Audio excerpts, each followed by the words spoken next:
He had written 17 letters to a woman he had never met, and in every single one of them, Caleb Whitmore had been careful to describe exactly what kind of life he was offering. A small cabin, hard winters, cattle that cost more to keep than they earned, and silence so deep a man could hear his own heartbeat echo off the mountains. He had been honest to the point of cruelty, because he figured honesty was the one thing he still had to give.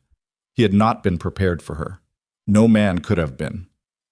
When the train pulled into Garrison Station on that gray December morning, and the steam cleared from the platform, every single person standing in that cold stopped breathing at the same time. And the woman stepping down from the second carriage had no idea she had just walked into a story none of them would forget. If this story already has you hooked, stay with me, because what happens next is the part nobody saw coming. Subscribe to the channel so you never miss a story like this one, hit that like button, and drop a comment below telling me your city or country. I want to see how far this story travels. Now let's get into it. The Garrison Railway Station was not a place anyone lingered by choice. It sat at the edge of a flat, windswept stretch of Wyoming high country where the cold didn't just bite, it settled into a person's bones and stayed there through April. The platform was a long, weathered strip of planking that groaned under the weight of a full crowd. And in December it was usually half empty, just the station master, a few local ranch hands waiting on supply crates, and whoever had the misfortune of needing to travel in weather that turned a man's breath to frost the moment it left his mouth. Caleb Whitmore had been standing on that platform for 40 minutes. He had arrived early because he didn't know what else to do with himself. The letter said the train from Cheyenne was scheduled to arrive at 10:30, and he had been there since quarter after, standing near the far end of the platform where the crowd was thinnest, holding the brim of his hat against the wind and trying not to think too hard about what he was doing there. What he was doing there was waiting for a wife. He was 34 years old, and the idea still felt strange in his mouth when he thought it in those exact words. He had never set out to place an advertisement in the Cheyenne Gazette's correspondence column. That had been Ed Hartley's idea. Ed, who ran the general store in town and who had decided somewhere around last March that Caleb's solitary existence had gone on long enough. "You need a woman out there," Ed had told him, leaning on the counter with that particular expression he wore when he was about to say something Caleb didn't want to hear. "Not because there's anything wrong with you. Because there's something wrong with a man living alone that long. It starts to show." Caleb hadn't argued. He'd known Ed was right, which was the part that bothered him. So he had written the advertisement, rancher, 34, Powder River Basin, Wyoming. Own land and cattle. Honest, hardworking. Looking for a woman of practical temperament who understands frontier life and is not afraid of hard winters or harder work.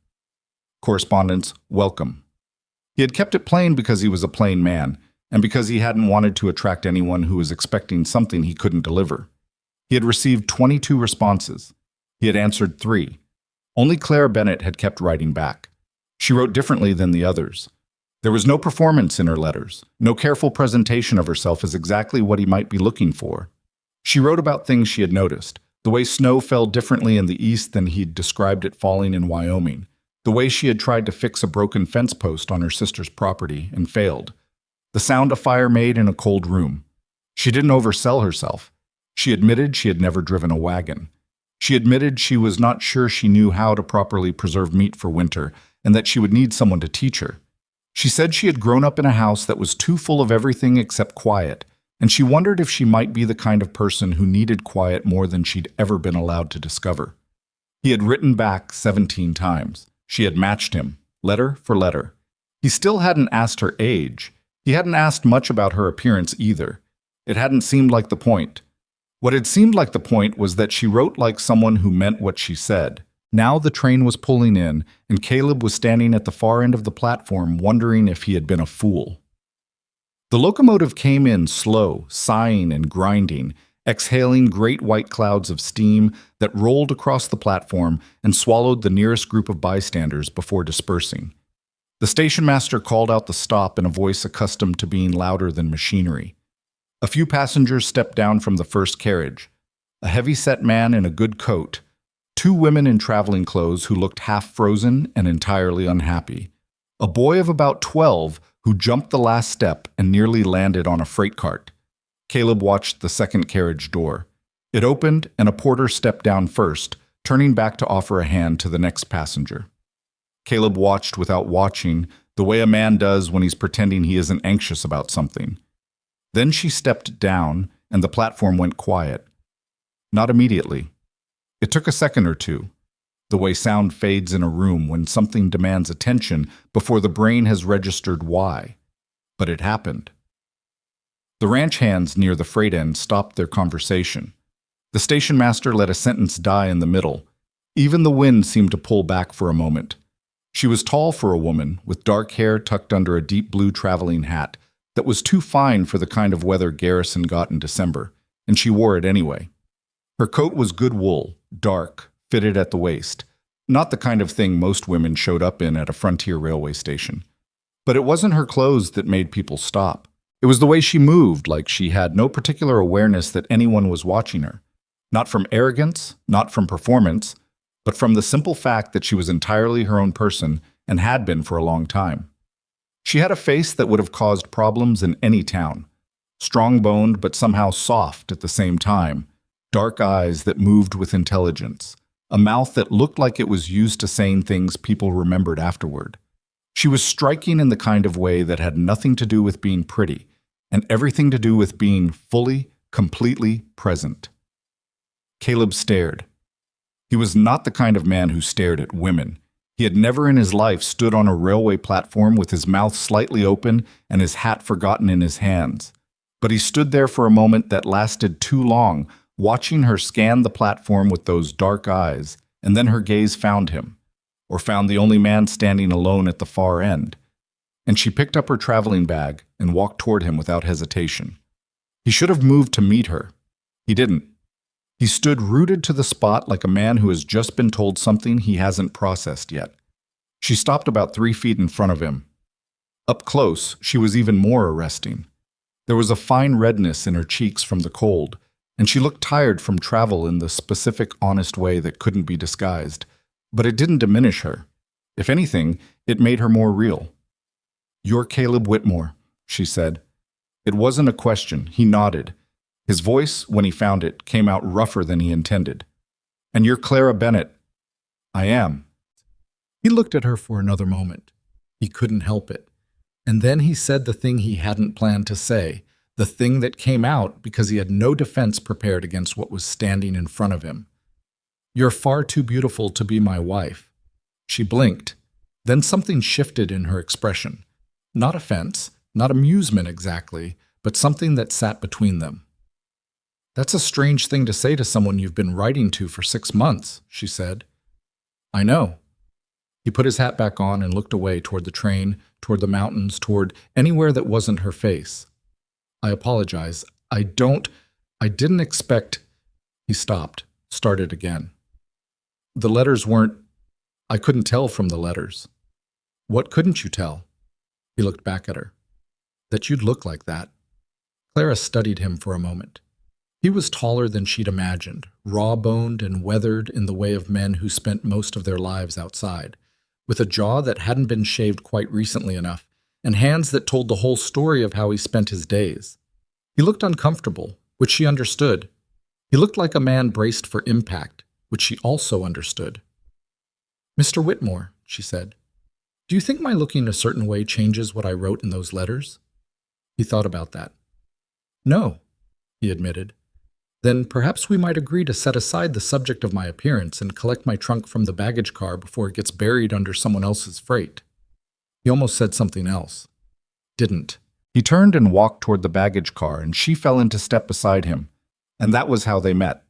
Not with poetry or perfect words, but with a man saying something embarrassingly honest and a woman who didn't have the patience for anything less. The wagon ride to the ranch took the better part of 3 hours, and it was not comfortable. Caleb had winced when he pulled it around to the station. It was the same wagon he'd been using for 9 years, the wood on the seat worn smooth and the left rear wheel making a sound that he kept meaning to address and never quite getting to. Clara had looked at it without expression, handed him her traveling bag, and climbed up without assistance before he could offer it. They rode mostly in silence for the first hour. Not the painful kind, or not entirely. More the kind that happens when two people who have said a great deal to each other on paper suddenly find themselves in the same physical space and need a moment to recalibrate. The land opened up around them as they moved away from town, wide and pale under the December sky, the foothills rising in the distance with snow already thick on the upper slopes. It was stark country, the kind that either drove people away or got into them permanently. Caleb knew it well enough that he sometimes forgot other people saw it differently. He kept watching her from the corner of his eye. She was looking at the land. "It's bigger than I imagined," she said finally. "Most people say that. Do they leave?" He glanced at her.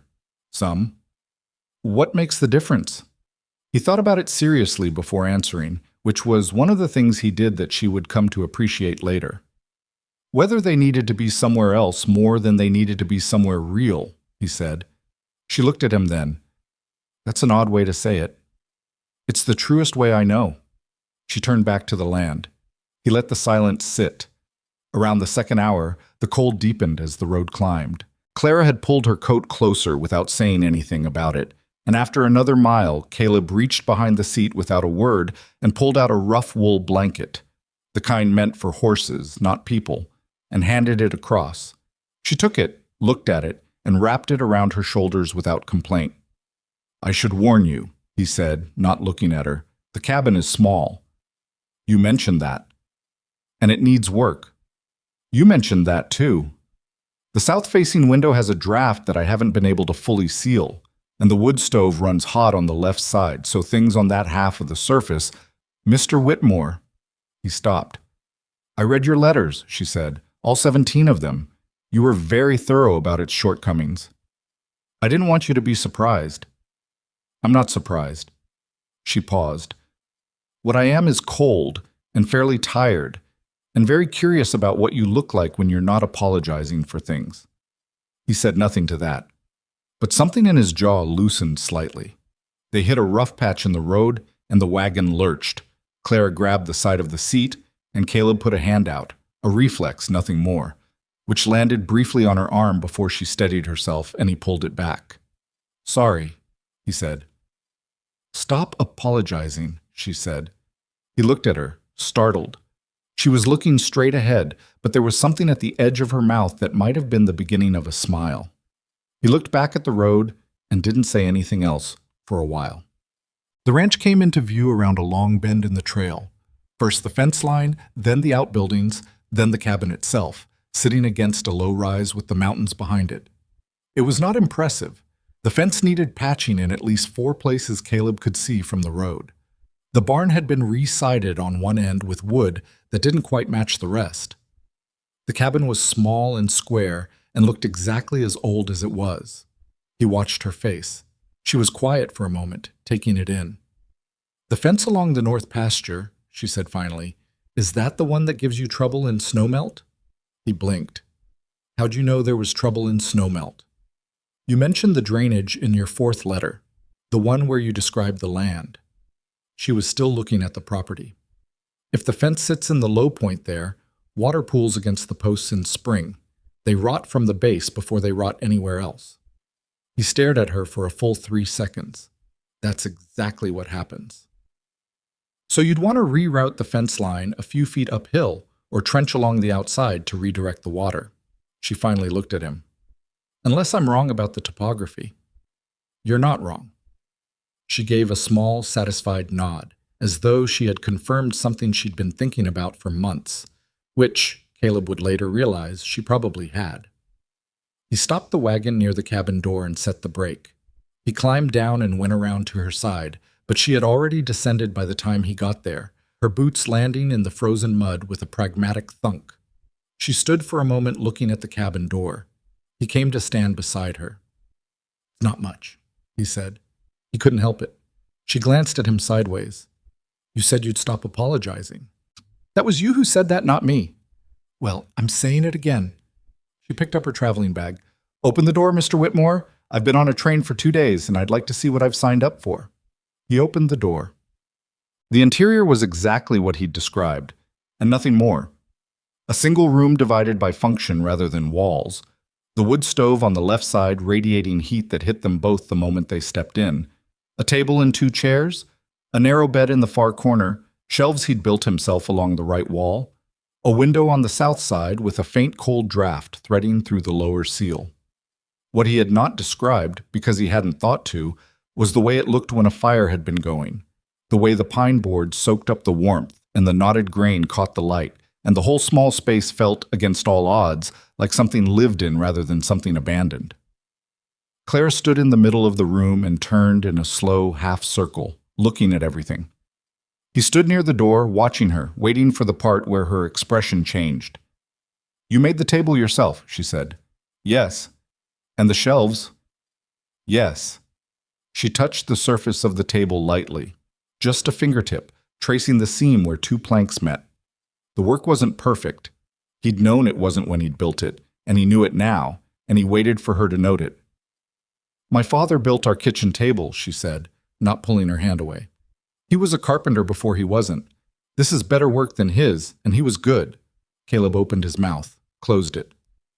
"The south window," she said, moving to look at it, pressing a hand near the lower frame and feeling the thread of cold air.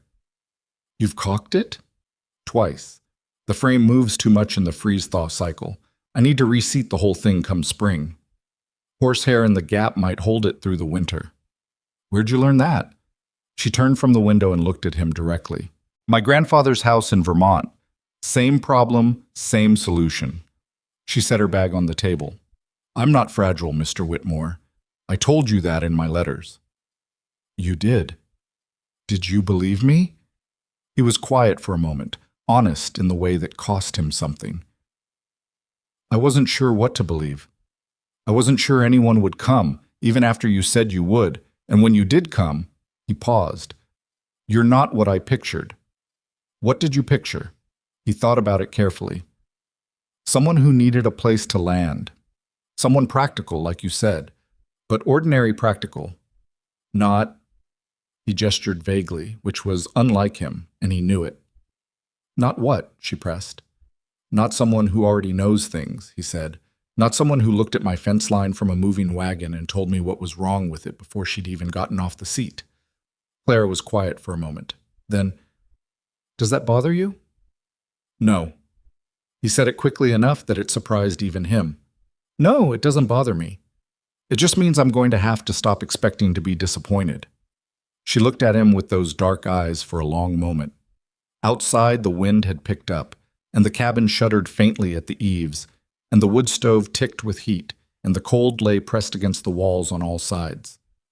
"That might be the most useful thing either of us could do," she said quietly. He didn't know what to say to that, so he said nothing. He moved to the stove and added another piece of wood, more for something to do with his hands than because it needed feeding. She stayed up later than he'd expected that first night. He had made coffee because it was the thing he knew how to offer, and they had sat at the table he'd built himself and talked, really talked, not the careful corresponding of letters, but the slightly uneven, occasionally awkward, occasionally surprisingly direct talk of two people trying to figure out where the edges were. She told him about her sister's house in Ohio, where she'd been living for 2 years after her mother passed, and how it had been kind but not hers. She didn't oversell the emotion. She just said it plainly. It wasn't mine, and I needed something that was. He told her about the ranch, about what it had cost him and what it had given him, and the 4 years he'd spent trying to make it work alone after his partner walked away to try his luck in California. He didn't oversell that either. He said it the way it was. "I stayed because I'd already decided this was where I was going to be, and I don't unmake decisions easily." "Is that stubbornness?" she asked. "Probably," he admitted. "But it's the kind that gets fence posts set before a storm, so I've made my peace with it." She laughed, a short, real laugh, not a polite one, and it was the first time he'd heard it, and he thought it sounded like someone who didn't do it carelessly. At some point past 10, she said she was tired, and he showed her the sleeping arrangements. He'd added a curtain to section off the corner of the room, and he'd sleep on a cot near the stove. She hadn't argued with the arrangement, which he'd been half expecting, but she also hadn't thanked him for it with the particular genteel relief of someone who'd been worried.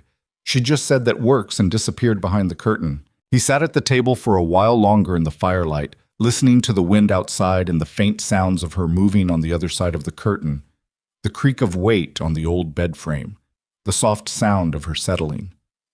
The cabin felt different, not better, not yet. It was too early for better, but different, like a room where the air has just changed because something has been introduced that wasn't there before. He sat with that for a while before he turned down the lamp. 3 weeks into her arrival, two things were true simultaneously. The first was that Clara Bennett had remade the inside of the cabin without ever announcing she was going to do it. Not dramatically. She hadn't reorganized or rearranged or imposed herself on the space. But she had brought a second lamp from town on the first supply run, so the evenings were no longer conducted in the narrow cone of single-flame light. She had caulked the south window with horsehair and a clay compound she'd made herself, and the draft was gone. She had taken over the mornings at the stove in a way that happened so naturally he hadn't noticed until the fourth day, when he came in from early chores to find coffee already made and something warm in the pan and realized he couldn't remember the last time someone had done that for him. He didn't say anything. He wasn't sure what to say. He poured the coffee and sat down, and she came in from the storage room with her sleeves rolled up and flour on her forearm, and she looked at him across the table with the frank gaze she had, and she said, "The tin with the baking powder is running low." "I'll get more on Friday," he said. "Good." She sat down across from him with her own coffee. That was what the mornings were like. The second thing that was true was that the town had started talking. He heard it at Hartley's store the second week, not directly. Ed was too much of a friend for that. But in the way conversation paused and resumed when he walked in the questions that came wrapped in compliments. "Heard your bride arrived. Must be something, having company out there after all this time." And then, from one of the Langford ranch hands who had never had a single kind thing to say about anyone, Victor Langford was asking about her. Said he saw her at the station the day she came in. Caleb had bought his supplies and not said anything about that. But he had thought about it on the ride home, with the winter light going flat against the foothills and the wagon following the rut-worn track it always followed. Victor Langford was the largest landowner in the basin, a man who had come to Wyoming with capital behind him and proceeded to buy up everything that smaller men couldn't hold through hard years.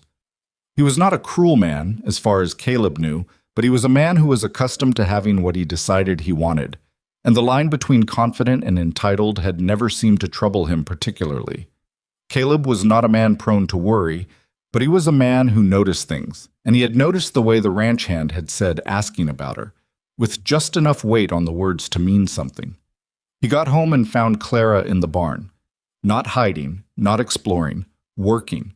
She had located a young steer that had gotten a piece of fence wire embedded in its leg and was in the process of cleaning the wound with a methodical calm that suggested she had dealt with injured animals before, or was not going to let on if she hadn't.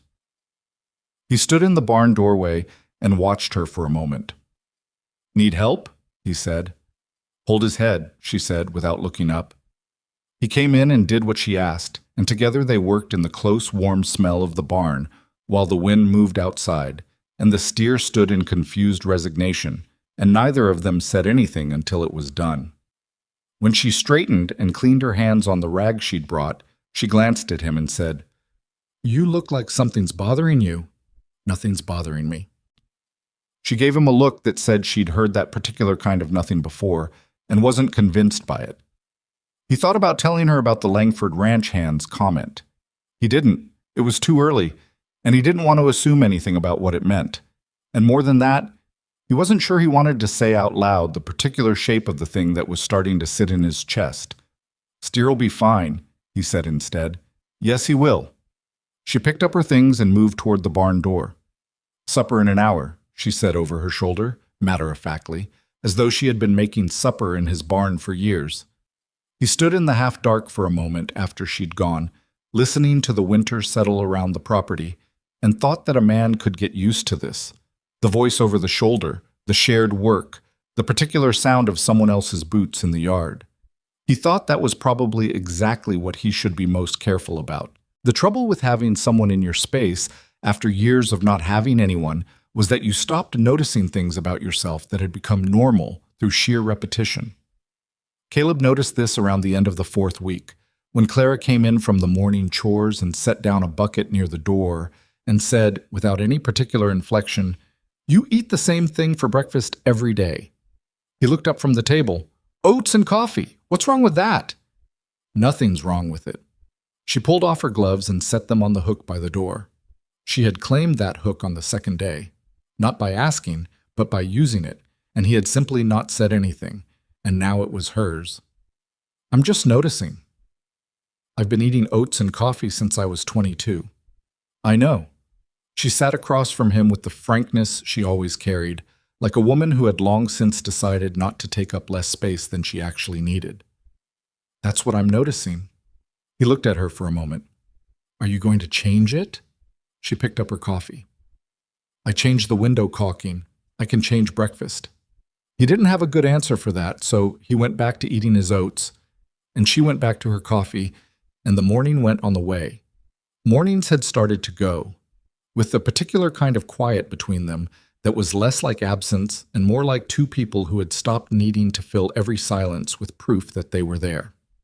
What Clara brought to the ranch that first month was harder to quantify than the second lamp or the sealed window or the breakfast that gradually shifted from oats to something with more substance. It was more in the way she moved through the work, without fanfare, without waiting to be asked, without the apologetic hovering that Caleb had half expected from someone new to frontier life.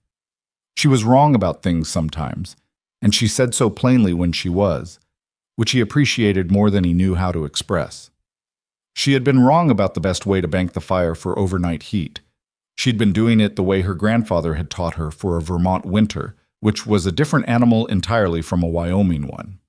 And when he corrected her, she had listened with her head tilted slightly to one side and then said, "Show me again." And he had, and she didn't make the same mistake again. She had been right about the fence line. In the third week, when a brief thaw softened the ground enough to work it, she walked the north pasture with him and showed him exactly what she'd seen from the wagon on the day she arrived. The way the ground tilted just enough that snowmelt and rain both funneled down against the lowest posts.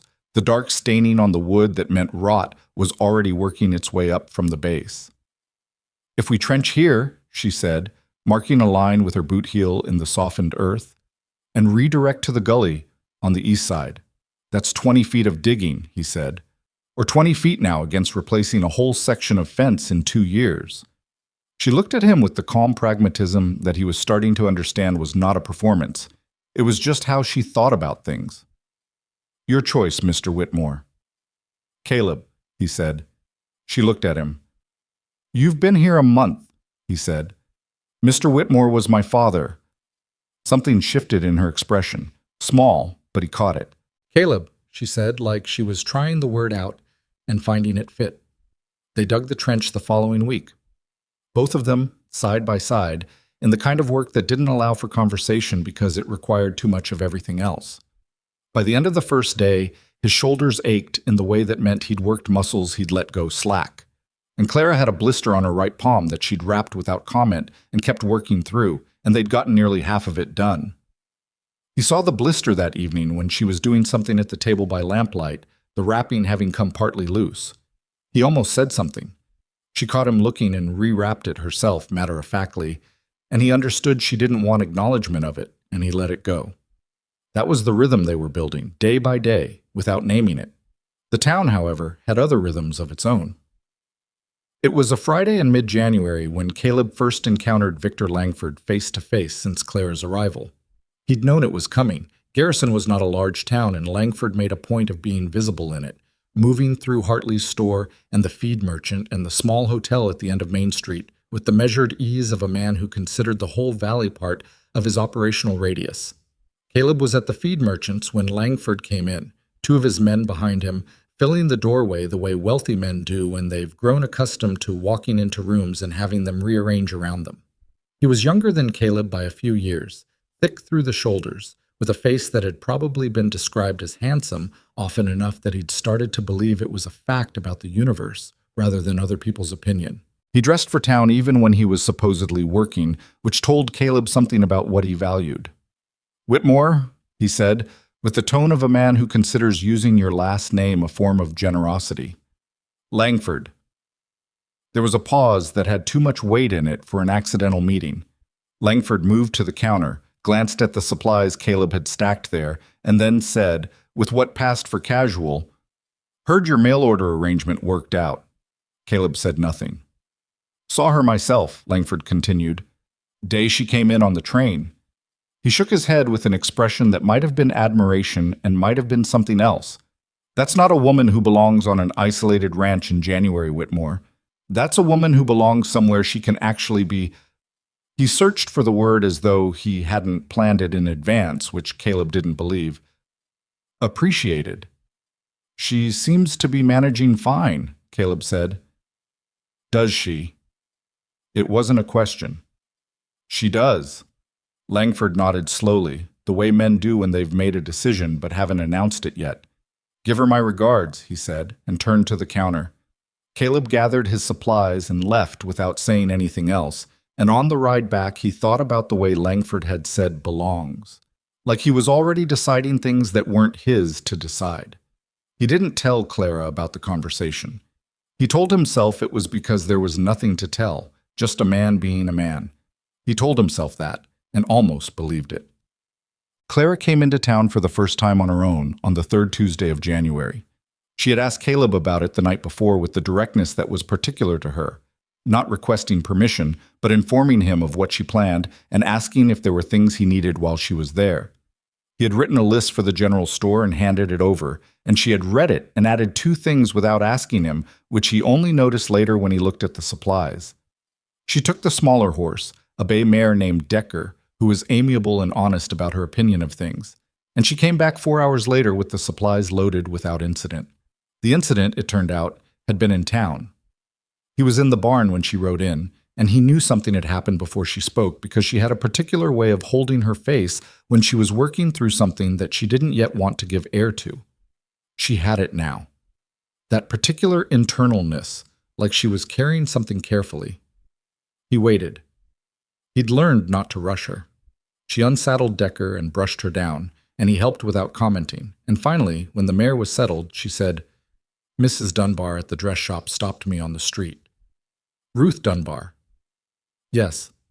Clara folded the stirrup leather with more attention than it required. She was very friendly, very warm. A pause. "She asked me how I was finding ranch life, and then before I could answer she said it must be quite an adjustment, and then she said something about how it was a shame because someone like me could have done so much better." Caleb was quiet. "She didn't say it meanly," Clara said. "That was the interesting part. She said it the way you'd say a sad thing to a friend, like she was sorry for me." Ruth Dunbar is the kind of woman who thinks feeling sorry for people is the same as caring about them. Clara glanced at him. "That's a sharp thing to say." "It's a true thing." She was quiet for a moment, then, "Do you think that? That I could have done better?" The question landed in the space between them and stayed there. He looked at her directly because she was asking him directly, and she deserved that much. "I think better is a word that means something different depending on who's using it," he said. "If you mean richer or easier or somewhere with more people around, then yes, you could have done better. But you didn't come here looking for any of those things. You said so yourself." "I did." "So." He looked away, back at the stall, at something easier to look at than her face when she was looking at him like that. "I guess whether you did better depends on what you were looking for." She was quiet for long enough that he thought she was done with it. Then she said, "Langford sent over a note today, through his man at the feed merchant." Something tightened in his chest. "What kind of note?" "A polite one." She reached into her coat pocket and held it out to him. He took it and read it. It was brief, a formal introduction, an expression of neighborly goodwill, an invitation to a dinner Langford was hosting the following month for the established ranching families of the valley. His name was on it too, which was either courtesy or strategy. Caleb folded it and handed it back without a word. "Should we go?" Clara asked. "You don't have to go anywhere you don't want to go." "That's not what I asked." He looked at her. She was watching him with those steady, dark eyes that had a habit of seeing more than he was saying. "Langford is not a bad man," Caleb said carefully. "He's a man who's used to getting what he decides he wants. Those aren't the same thing, but they can feel like it." "And what does he want?" "I don't know yet." "I think you have an idea." He did. He just didn't say it. He handed the note back and said, "We'll go. There's no good reason not to, and staying away would look like something it isn't." She tucked the note into her pocket and didn't push further, and he appreciated that, even as he understood that she had heard everything he wasn't saying and had filed it somewhere careful.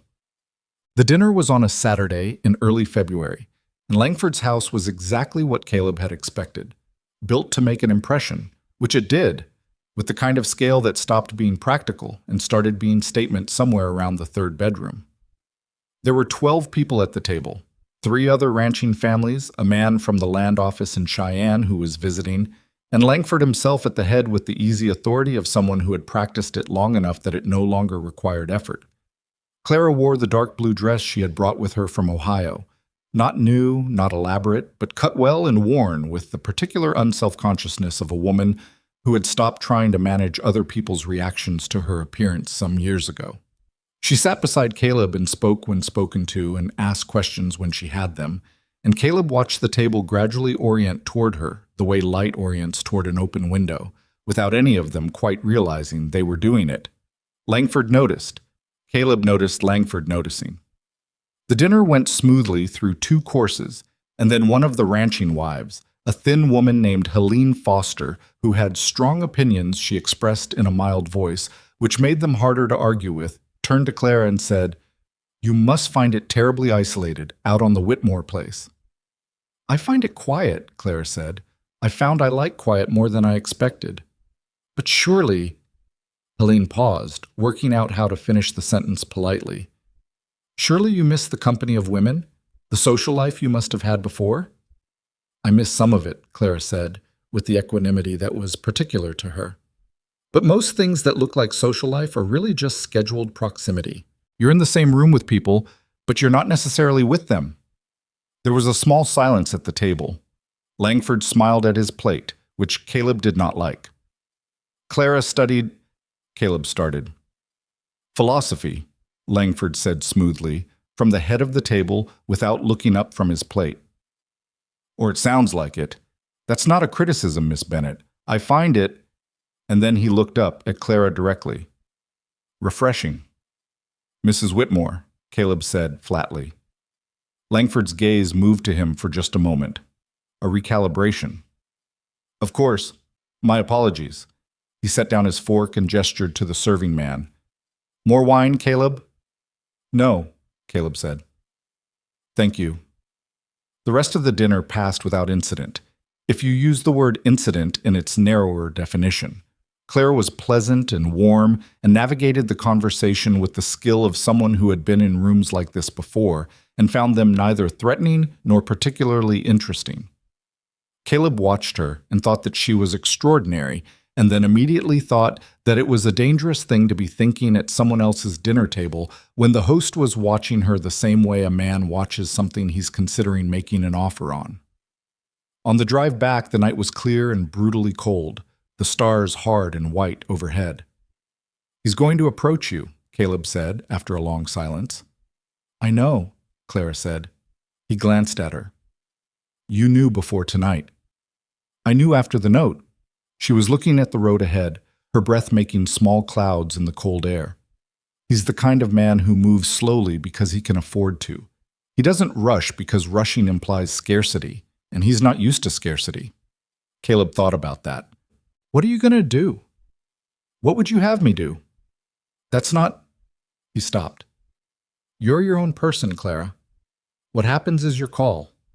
She was quiet for a moment, then, "That's either the most respectful thing you could say or the most cowardly." The words landed. He sat with them. The horse moved on down the dark road, and the cold pressed in from all sides. And finally he said, "I don't know how to ask you to stay somewhere hard when you could go somewhere easier. That's all it is. It's not cowardice. It's—" He paused. "I'm not going to be the one who asks you to give up something better for something that's mine." "What if I don't think it's better?" He looked at her then, in the dark, with the starlight doing what it could to illuminate things. "Then I'd want to know why," he said quietly. "And I'd want to believe it." She held his gaze for a moment. "That's the first honest thing you've said tonight that wasn't filtered through trying to seem unbothered." He looked back at the road. I'm bothered, he admitted after a beat. I'm not going to pretend I'm not. Clara looked at him sideways. I know, she said.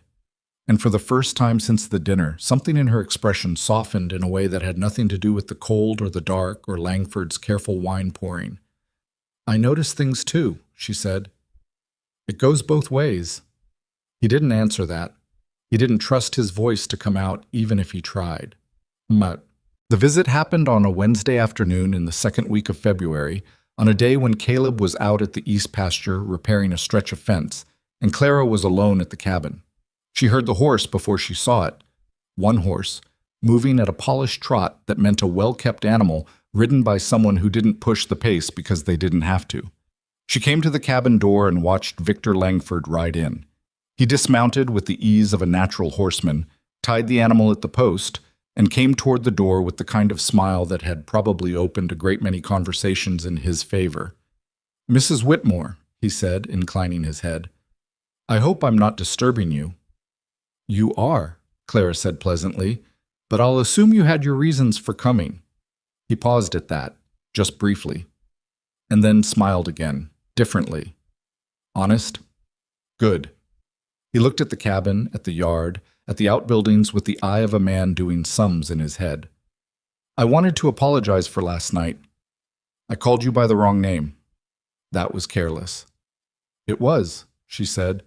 Would you like coffee? She asked it the way she did everything. Not as a warmth, but as a practical offer. Take it or leave it. He took it. She left him standing in the doorway while she poured, which was intentional, and he came in when she gestured and sat at the table she offered him without comment on the smallness of the space.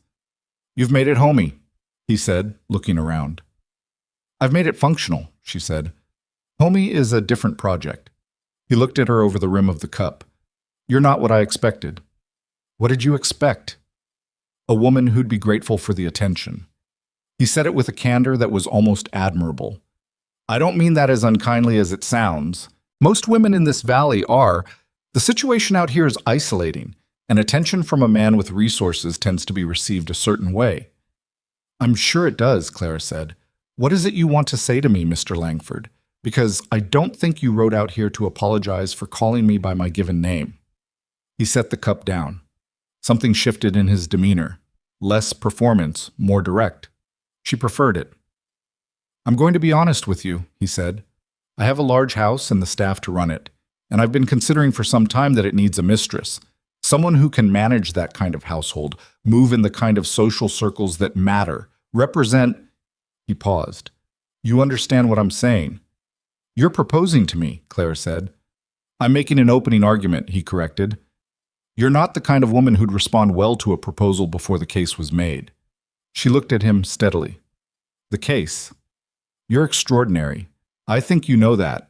And you're out here, on a struggling ranch, married to a man who is, by all accounts, honest and decent, but who can offer you nothing beyond the next hard winter. He leaned forward slightly. I'm not asking you to be unkind to him.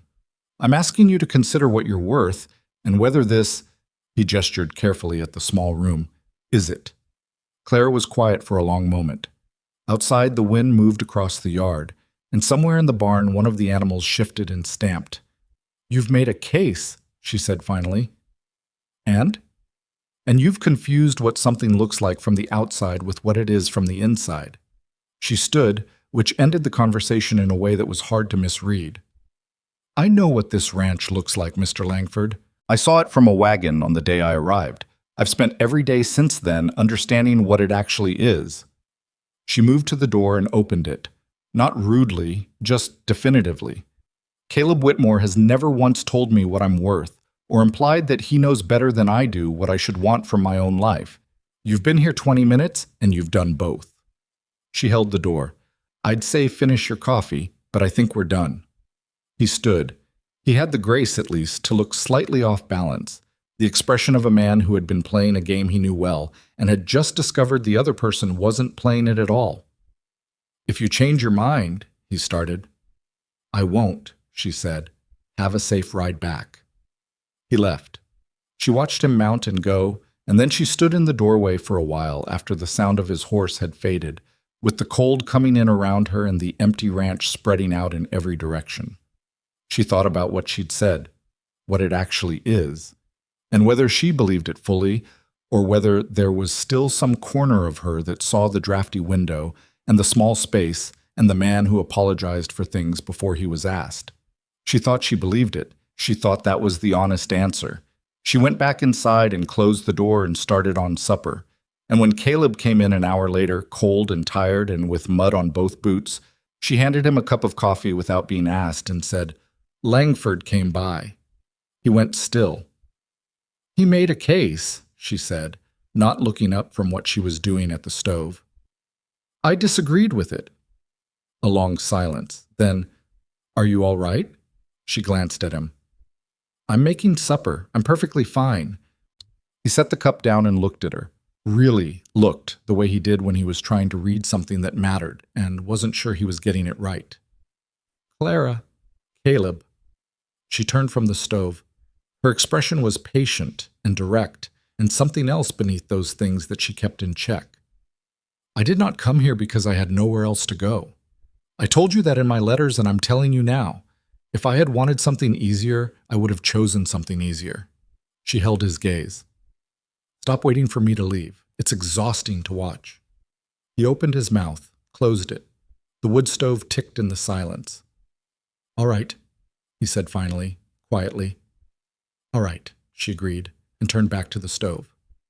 He sat down at the table he had built himself, in the cabin he had held on to through 4 years alone, and he wrapped both hands around the coffee she'd handed him, and he thought that maybe the most dangerous thing that had ever happened to him was a woman stepping off a train in December and deciding, against all available evidence, that what he had was worth staying for. He thought that, and didn't say it, and the cabin held them both in the particular warmth that a good fire makes when the cold outside is deep and the walls are solid, and there are 2 people on the inside instead of 1. The thing about a small valley is that news doesn't travel. It seeps. Like water through cracked clay, it finds every gap and fills it before anyone notices it's moving. By the end of February, the version of events that the town of Garrison had assembled from fragments and inference went something like this. Victor Langford had made an offer to the beautiful woman out at the Whitmore ranch, and she had turned him down, which was either the most romantic thing anyone had heard in years or the most foolish, depending on who was telling it and what they thought about Caleb Whitmore's prospects. Caleb heard the outline of it at Hartley's store on a Thursday morning, relayed to him by Ed with the apologetic air of a man who knows the message is going to land badly, regardless of how carefully he words it. "It's not malicious," Ed said, sorting through a box of hardware with unnecessary concentration. "People just... they talk. And Langford's not a man who loses things quietly." "He didn't lose anything," Caleb said. "He came to my house and made a proposition he had no business making, and Clara told him no. That's the whole of it." "I know that." "Then there's nothing to discuss." Ed set down the bolt he was holding and looked at him. "Caleb, I've known you 15 years. You're doing the thing where you pull everything inward and act like nothing's touching you, and I'm telling you, as a friend, that the Valley is watching this situation, and Langford is not done." Caleb looked at him steadily. "What do you mean, not done?" Ed picked the bolt back up. "I mean, a man like that doesn't take a no and ride home and reconsider his priorities. He takes a no and finds a different angle." He set it in the correct bin with a small click. "That's all I'm saying." Caleb bought what he needed and rode home, and for 3 miles of frozen road, he thought about what Ed had said and turned it over the way you turn a stone to see what's underneath, knowing you're probably not going to like what you find. He hadn't told Clara about the talk. She had enough on her mind, and besides, he was not the kind of man who shared his anxiety before he had a better handle on what it was actually about. That was either a character strength or a character flaw. He had never been entirely sure which, but it was his, and it had gotten him through a lot of hard years, so he kept doing it. Clara, for her part, seemed undisturbed. That was the thing about her that he was still learning. She had a way of putting something behind her that wasn't denial, wasn't suppression. It was more like she had looked at a thing from every angle she could find and made her decision and then moved on to the next problem. And if anyone else wasn't finished processing it, that was their business and not hers. The ranch was her current problem, in the best possible sense of the word. March had come in with a brief warmth that fooled the ground into softening before the cold came back, and Clara had used the window to walk every foot of the property with the systematic attention of someone who was not just familiarizing herself, but cataloging. She had a small notebook she carried in her coat pocket, a thing he had noticed early on and not asked about, and she made notes in it in a handwriting he'd glimpsed once over her shoulder. Small, dense, practical. On a Thursday evening, she set the notebook on the table between them after supper. "I want to show you something," she said. He looked at it. "What is this?" "What I've been thinking about." She opened it to a page dense with diagrams and notations, the kind of thing that would have looked like incomprehensible marks to most people, but which, as he looked at it, resolved into something clear. "The south field, the one you're using for winter grazing. The soil's wrong for it." He leaned forward slightly. "What do you mean wrong?" "I mean it drains too slowly, which means in a wet spring the grass roots rot before they establish, which means by summer it's sparse, and you're buying feed you shouldn't have to buy." She pointed to a notation in the margin. "But the east slope, where you haven't been running cattle, the drainage is better. The aspect gives it more sun hours through spring. If you move the herd, the east slope needs fencing." "I know. I priced the wire at Hartley's last week." He stared at her. "You priced wire." "While I was getting the flour," she said, as though this were an obvious sequence of events, "the cost of the wire over 2 seasons would be offset by not buying supplemental feed in summer. That's not accounting for what you'd get from the south field if you rested it and reseeded with something that actually suits the drainage." He sat back in his chair and looked at her. At this woman he had been married to for 3 months, who had come from Ohio with a trunk and a set of handwritten letters, and had quietly, methodically, started learning his land better than he knew parts of it himself. "Where did you learn to think like this?" he said. She looked at him directly. "My father's farm failed when I was 12, she said. "Not because he was lazy or foolish, because he didn't understand what he had. He kept trying to make the land into what he needed instead of understanding what it was." She closed the notebook. "I decided early on that I was going to be different, that's all." He was quiet for a moment. "You never mentioned your father's farm in the letters." "There are things you don't put in letters," she said. "There are things you wait to know someone before you say." He looked at her for a moment, something shifting in him that he didn't immediately have a name for, a particular kind of recognition that comes when you realize a person is deeper than the depth you'd already credited them with. "I'll look at the east slope this weekend," he said. "I'll come with you," she said. Not a question. "I know," he said. But the east slope trip happened on a Saturday, in the particular stillness of a March morning when the sky was pale blue and the air had the thin, clean quality of high country after a cold snap. They rode out together, Clara on Decker, Caleb on his gray, and they spent 2 hours walking the ground and not saying much because the ground said most of it. She had been right. He'd known she was right before they went, but there's a difference between knowing something intellectually and standing on the land and seeing it with your own eyes, and he stood at the high end of the east slope and looked out over what could be good grazing if a man took the time to make it so, and he felt something he hadn't felt about the ranch in a long time. Not hope exactly, because hope felt too soft for what it was. More like possibility with teeth in it, the kind that required work and had a real chance of paying off. "We'd need the fence done before mid-April," he said, "to have time to move the herd before spring grass comes in." "I know." She was standing a few feet away, looking out over the valley from the elevation of the slope. "If you can get the posts in, I can string wire." He looked at her sidelong. "You've strung wire before?" "No," she said, "but you'll show me." She turned and caught his expression. "I learn fast. You know that by now." "I do," he said. And it was just 2 words, but they landed with a weight that neither of them addressed, because they both understood that the sentence meant more than fencing, and both of them were still, in their separate ways, being careful about what they said out loud. On the ride back, they came around the southern edge of the property and past the low hill that sat at the back corner of Caleb's land. A small rise, not dramatic, just enough to lift a person above the flat and give them a view of both the ranch below and the range beyond. Clara slowed Decker and looked at it. "What's up there?" she said. "Nothing particular. Old fence line on the far side, mostly fallen down. View's decent." She had already turned Decker toward it. He followed because there was nothing else to do, and they rode up the gentle slope and came out on top into the wind, which was stronger up here, and the view opened in every direction. The ranch below with its small, purposeful buildings, the valley stretching east, the mountains still white to the west.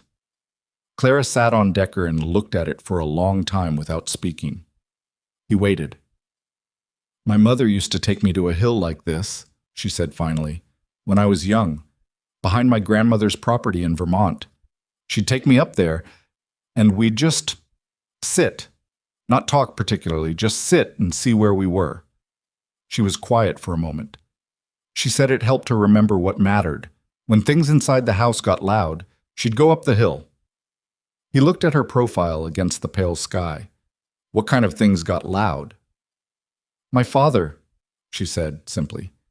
"He was not a bad man, but he was a worried one, and worry in a man that size fills a house fast." A pause. She never complained about it, not in the way that asks for sympathy. She just went up the hill. "And you went with her?"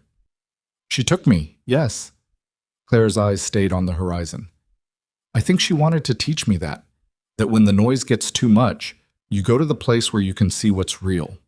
She paused. The ranch looks small from up here, but not in a diminishing way, in a "it fits" kind of way. He looked down at the cabin, the barn, the fence lines, the east slope they'd just walked. She was right. From up here, the scale of it was honest. A person-sized life in a large land, and nothing wrong with that. "You can come up here whenever you want," he said. She glanced at him. "I know," and then, softer, "but it's nicer knowing you know about it." He didn't know what to do with that, so he looked at the mountains instead. The second approach from Langford came not in person, but through the mechanism of public opinion, which was in some ways more effective. It was Ed Hartley who told Caleb about it, at the beginning of the third week of March, with the expression of a man delivering news he's been sitting on for 2 days and has finally decided can't wait any longer. "Langford's been talking," Ed said. "He's always talking." "Different kind of talking." Ed leaned across the counter, lowering his voice though the store was empty. "He's saying your place is struggling, which it has been, Caleb. You know that. I know that. Everyone knows that.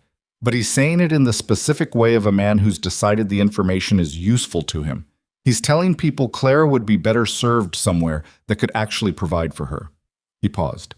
"And he's saying it to Clara's face when he sees her in town." Caleb went still. "She hasn't said anything to me about it," he said. "Would she?" He thought about that. "Probably not yet." Ed nodded. "She's a proud woman, your Clara. Not brittle proud, but the kind that wants to handle her own things. I've watched her in town these past weeks. She doesn't give anything away." He straightened. "But Caleb, the town is starting to listen to Langford, not because they want to, but because he's persistent and he owns more of this valley than anyone else. And people listen to men like that whether they intend to or not." Caleb drove home that afternoon with something cold and deliberate settling in his chest. Not anger, not exactly, because anger was too simple for what it was. It was the specific discomfort of watching something be done to something you cared about, through a method you couldn't directly counter without looking like exactly what the other person wanted you to look like. He found Clara in the yard when he got home, replacing a broken board on the gate to the near pasture. She had the replacement plank under one arm and a hammer in the other hand, and she looked up when he came in. "Good trip?" she said. "Fine." He watched her work for a moment. "Has Langford been speaking to you in town?" Her hands didn't stop.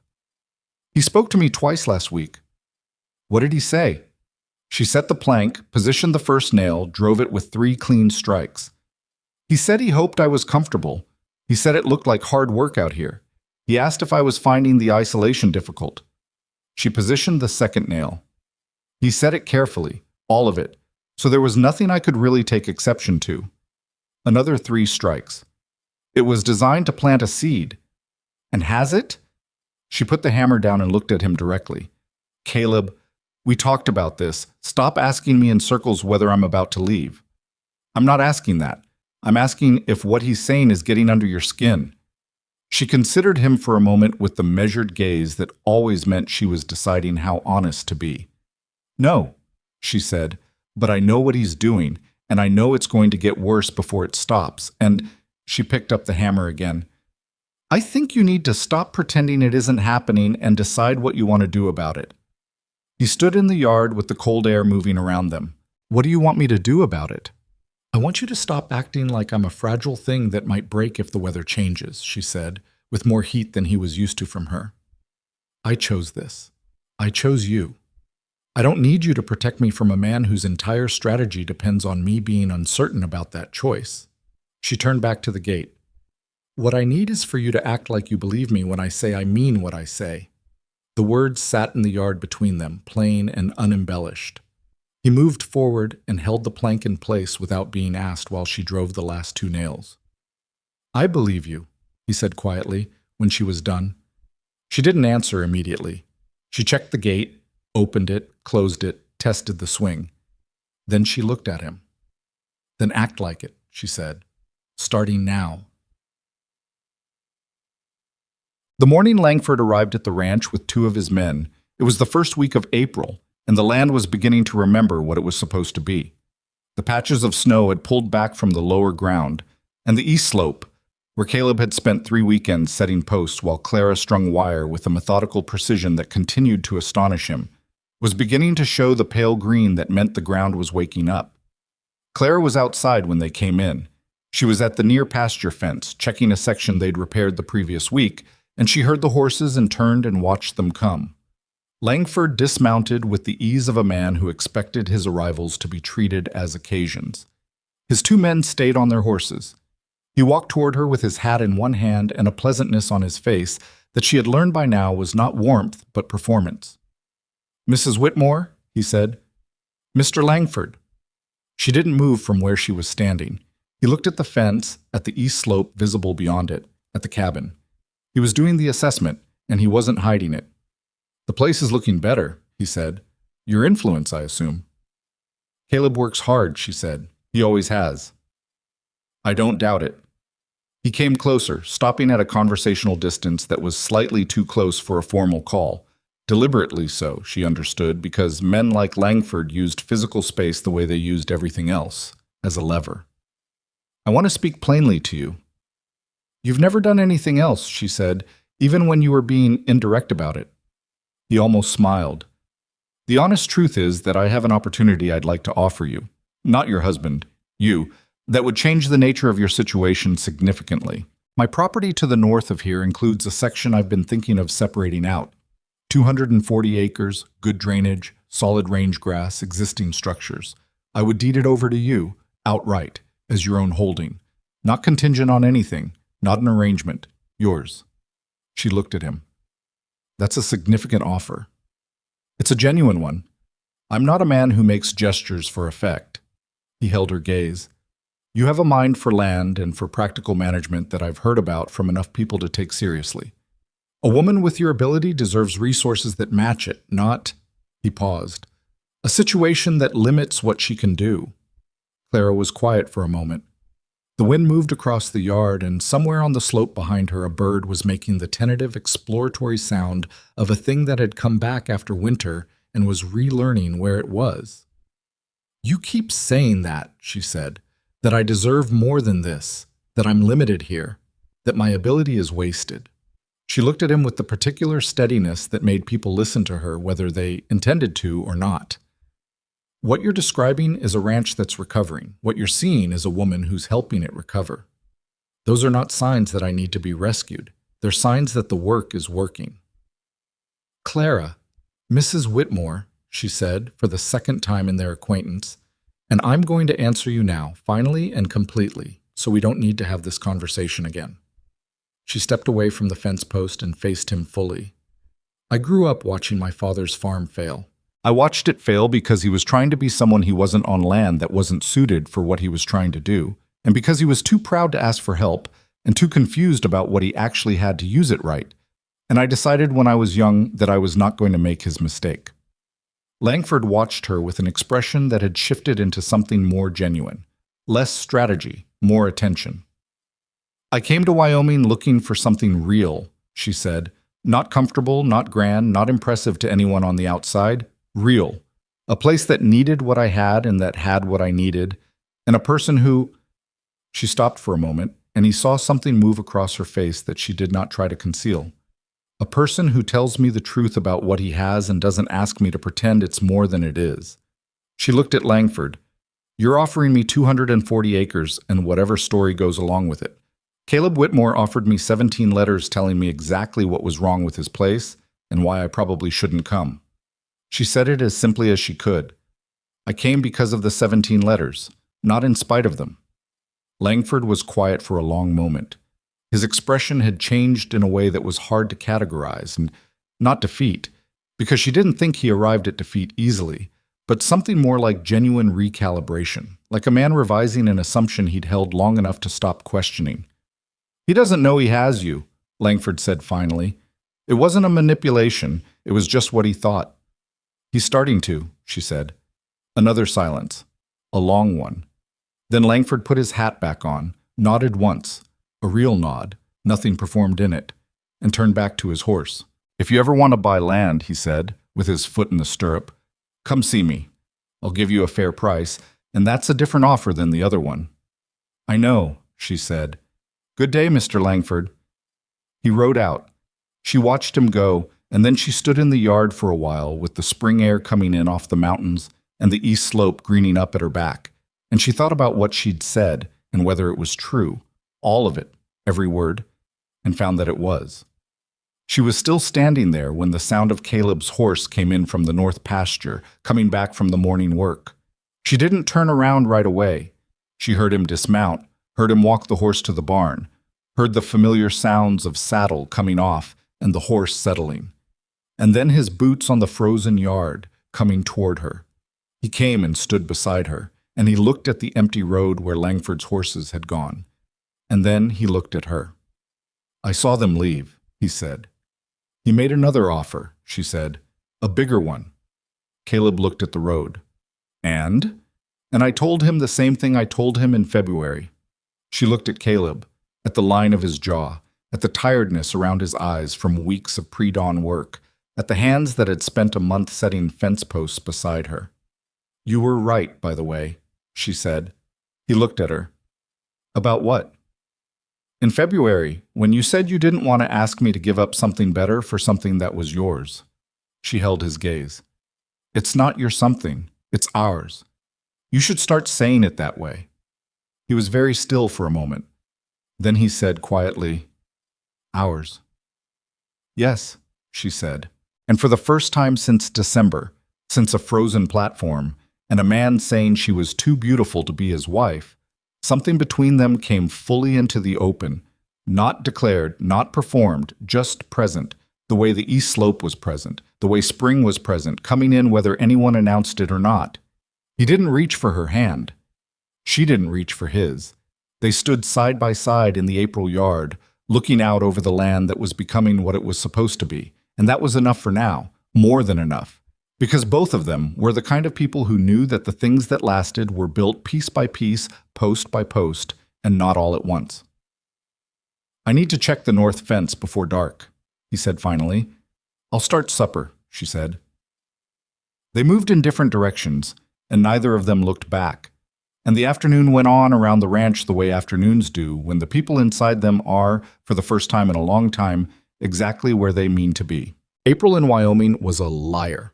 It came in looking like a promise, the snow pulling back from the lower ground, the east slope greening up the way Clara had said it would, the sky running that particular shade of pale blue that made a person feel like the worst was behind them. The cattle moved easier. The mud dried enough to work. Caleb started getting up in the mornings with something that felt cautiously like forward motion. He and Clara had not talked about what had happened in the yard after Langford left. Not directly, not in the way of people who sit down and name things. But something had shifted, the way a door shifts when a hinge is fixed, and the shift was in how they moved around each other, less carefully, less like two people monitoring for the moment the other one reconsidered. She had started calling the ranch ours in the way people do when a word has finally settled into its actual meaning. Our north fence, our supply run Friday, the way our stove runs hot on the left. He heard it every time, and every time it landed the same way. Not dramatically, just solidly, like a fence post driven to the right depth. The work expanded as spring took hold. The east slope fencing was done, and the herd was moved with a day's hard effort and a level of coordination that Caleb privately admitted had gone smoother than any single large task he'd managed alone in 4 years. Clara handled the trailing while he worked the gate cuts, and she read the cattle well. Not perfectly, she'd be the first to say it, and she'd had 2 animals break back on her that she'd had to circle and bring in again. But competently, with the particular focus of someone who was not going to let the same thing happen twice. They got the whole herd moved by mid-afternoon and came back to the cabin tired in the particular way that comes from sustained physical effort with real stakes attached. And she made supper while he checked the animals that had seemed stressed in the move, and they sat down at the table afterward with barely enough energy to eat. "The gray steer," she said without looking up from her plate. "The big one. He's going to be a problem. He's always been a problem. He'll go through the east fence before summer if you don't separate him." "I know," he said. "I've been thinking about selling him." "Sell him," she said. "He's not worth the fence repairs." He looked at her. She was eating with the focused attention of someone who had been genuinely hungry since noon, and she had a smear of something on her left forearm she hadn't noticed, and her hair had come loose on one side from the morning, and she looked nothing like the woman who had stepped off the train in December, and everything like the person who lived here now. "When did you become an expert on cattle disposition?" he said. She looked up. "I watch them. I've been watching them since February." A pause. "The gray steer postures constantly and backs down consistently. He's all noise, but he's big enough that the noise costs you fence." "That's accurate," he said. "I know," she said, and went back to eating. He thought about Ed Hartley's face if he walked in and said, "My wife knows the cattle better than I do," and almost smiled at his plate. Almost. What? The warmth held through the second week of April, and the valley began to feel like a place that was remembering what it was for. Gardens got turned in town. People came out of the winter hunch they'd been carrying since November, shoulders dropping, voices getting a shade louder. There were 3 births in the valley that month, 2 cattle, 1 Reardon baby over at the next property east, and Caleb brought Clara over to help when the Reardon's youngest heifer had a difficult labor, and she helped the way she always did things, without announcement, with clean and steady hands. Tom Reardon had watched her work for 20 minutes before he said to Caleb quietly, "She's something." "Yes," Caleb said. "Not what I expected." "Nobody gets what they expect with Clara," Caleb said. "That's one of the more consistent things about her." Tom glanced at him with the particular grin of a man who has been married long enough to recognize when another man has been thoroughly rearranged by a woman. And Caleb saw the grin and looked back at the heifer and didn't say anything else. The thing was, he had been rearranged. He was clear-eyed enough to know it. The question was what to do with that knowledge. And the answer, as best he could work out, was the same thing Clara always did with complicated information. Accept it, turn it into something useful, keep working. He had started thinking about the cabin's south addition in the evenings, the one he'd been meaning to build since his second year on the property, and had never gotten around to because there was always something more urgent. An extra room was not urgent for one man living alone. It was a different calculation now, and he knew it, and he'd started sketching rough measurements on the back of the paper he used for supply lists. He had not mentioned it to Clara yet. He wasn't sure why. Maybe because naming it felt like naming other things, and he was still getting comfortable with doing that. It was Ed Hartley who first mentioned the weather coming. He said it to Caleb on a Friday supply run with the casual certainty of a man who had spent 40 years reading Wyoming sky and ground and didn't need a barometer to know what it was telling him. "There's a big system building to the northwest," Ed said, loading Caleb's order into the wagon bed. 3-4 days out, the kind that comes in cold and wet and stays a while. "It's mid-April," Caleb said. "I know what month it is," Ed said without inflection. "I'm telling you what's coming anyway." He handed over the last crate. "Tell your neighbors. The Reardons got that new calf and the Sutter place has been running short-handed all spring. A system like this one can hit hard if people aren't ready." Caleb passed the word as he came home, stopped at the Reardon fence line and told Tom, stopped at the Sutters and found only their teenage son Davy, who said his father was out at the far pasture and he'd tell him. And then Caleb went home and told Clara, who looked at the northwestern sky with the focused attention she brought to things that mattered, and said, "How long?" "Ed thinks 3 days. Maybe 4. "Then we have 3 days." She went inside and got her notebook. They spent those 3 days the way you spend time before a serious storm if you've been in hard country long enough. Not panicking, not in denial, just working steadily through the list of things that could go wrong and addressing each one. They brought the most vulnerable cattle in from the east slope and into the near pasture where the terrain offered some shelter. They reinforced 2 sections of fence that had been holding but only just. They checked every structure for loose boards and fixed what could be fixed quickly. Clara suggested they cut and stack additional firewood, more than Caleb thought necessary. "We won't need that much," he said. "Probably not," she agreed. "But if the storm runs longer than expected and the temperature drops hard, and someone loses their woodpile, we'll have extra." He looked at her. "The Reardons have a new calf and an infant," she said simply. They cut extra wood. The storm arrived not in 3 days, but in 2.5, moving faster than Ed had predicted, which was characteristic of the kind of system that came in from the northwest in spring, with a season's worth of cold and water compressed behind it. It hit the valley in the early evening with a wind that drove rain sideways and a temperature drop that turned the rain to sleet within the first 2 hours. By midnight, it was genuine ice. Caleb was awake at midnight.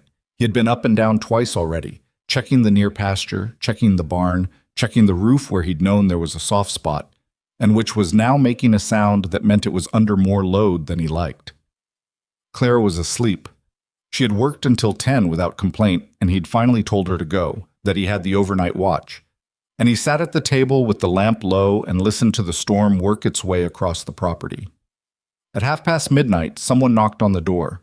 He was on his feet before the second knock, which was more urgent. The knock of someone who needed something rather than someone who was simply announcing themselves. He opened it and found Davy Sutter on the porch, 16 years old and soaked through, the kind of wet that meant he'd been out in it for a while. "My father," Davy said. His voice was steady, but his hands weren't. "He went out to the far pasture when the storm came in. That was 4 hours ago. My mother sent me. We don't know where he is." Caleb was already reaching for his coat. "How far is the far pasture?" Clara said from behind him. He turned. She was up, dressed, her hair still loose but her coat in her hands. He hadn't heard her wake. "Clara."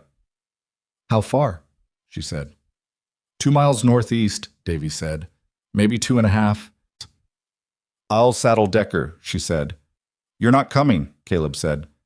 "I'm not staying here while a man is lost in this," she said, with the specific tone she used when she had already made a decision and was giving him the professional courtesy of informing him about it. "I know the property between here and the Sutter east boundary. I've ridden it twice." She looked at him. "You can argue about it or you can go. Pick one." He picked one. They both went. The night outside was a different country than the one they'd been living in for the past month. The sleet had thickened to a wet snow that came sideways in the wind, and the temperature was low enough that the puddles from the earlier rain were beginning to crust at the edges. Caleb had ridden in conditions like this before, but not often and not by choice, and never with another person he was responsible for. Except that wasn't quite right, he understood, as they rode out. Clara wasn't a person he was responsible for. She was a person riding beside him, which was a different thing entirely, and the distinction mattered more than he'd expected. They found Hector Sutter 3/4 of a mile from his far pasture fence, which was where his horse had pulled up lame. A stone bruise in the left front, bad enough that the animal couldn't wait the leg in the cold, and where Hector had been sitting in the shelter of a low outcrop for 2 hours, wet and cold, in the way that starts to be dangerous rather than merely miserable. Clara reached him first. She was off Decker before Caleb fully registered she was moving, crouching beside Hector with the same clean, focused attention she'd given the steer with the wire cut back in November. "Can you tell me where it hurts?" she said. "Everywhere," Hector said, and the fact that he had enough left to be wry about it was the best thing Caleb had seen since they left the cabin. "Can you ride?" Caleb said. "If you get me up," Hector said. "My legs went stiff. Been sitting too long." It took 10 minutes to get him mobile enough to mount behind Caleb, with Clara holding the gray steady through the whole process, and Hector apologizing 3 times in the way of a proud man who has been found in a situation he'd rather not have needed finding in. They led his horse home slowly, and Clara rode flanking them on the side. The wind was worst, which put her in the full force of it, and she did it without mentioning she was doing it. They got Hector to his house at 2:30 in the morning, and his wife Marta opened the door before they knocked, and the look on her face when she saw her husband was the kind of thing that stayed with you. Clara stayed for an hour, helping Marta get Hector warmed and checking that his core temperature was coming back up the way it should. She knew enough about cold exposure to be useful without overstating her expertise, and she was matter-of-fact about it in the way that let Marta stay calm. Davy Sutter made coffee that was not good coffee but was hot, and he handed it to Caleb with both hands and said, "Thank you, both of you."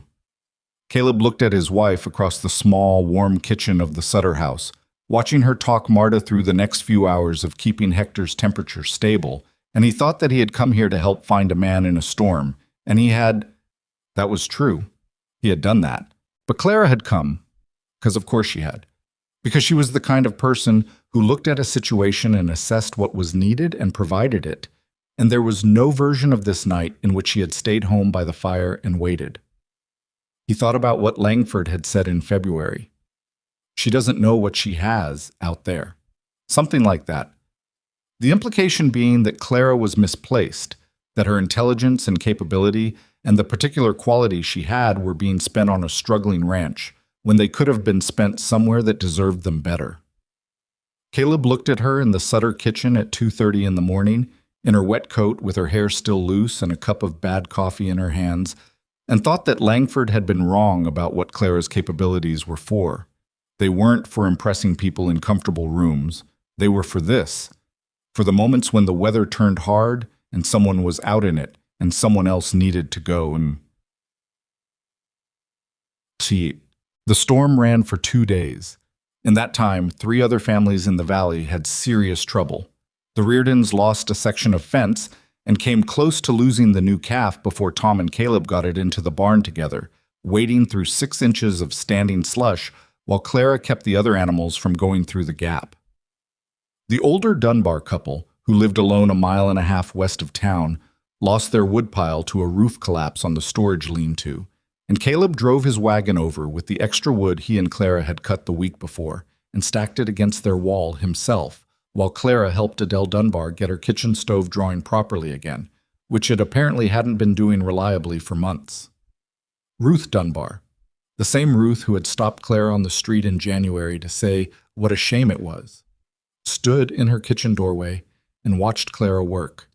And when the stove finally drew clean and the warmth started building, Ruth said, in a voice that had most of its usual performance taken out of it, "I misjudged you, Mrs. Whitmore."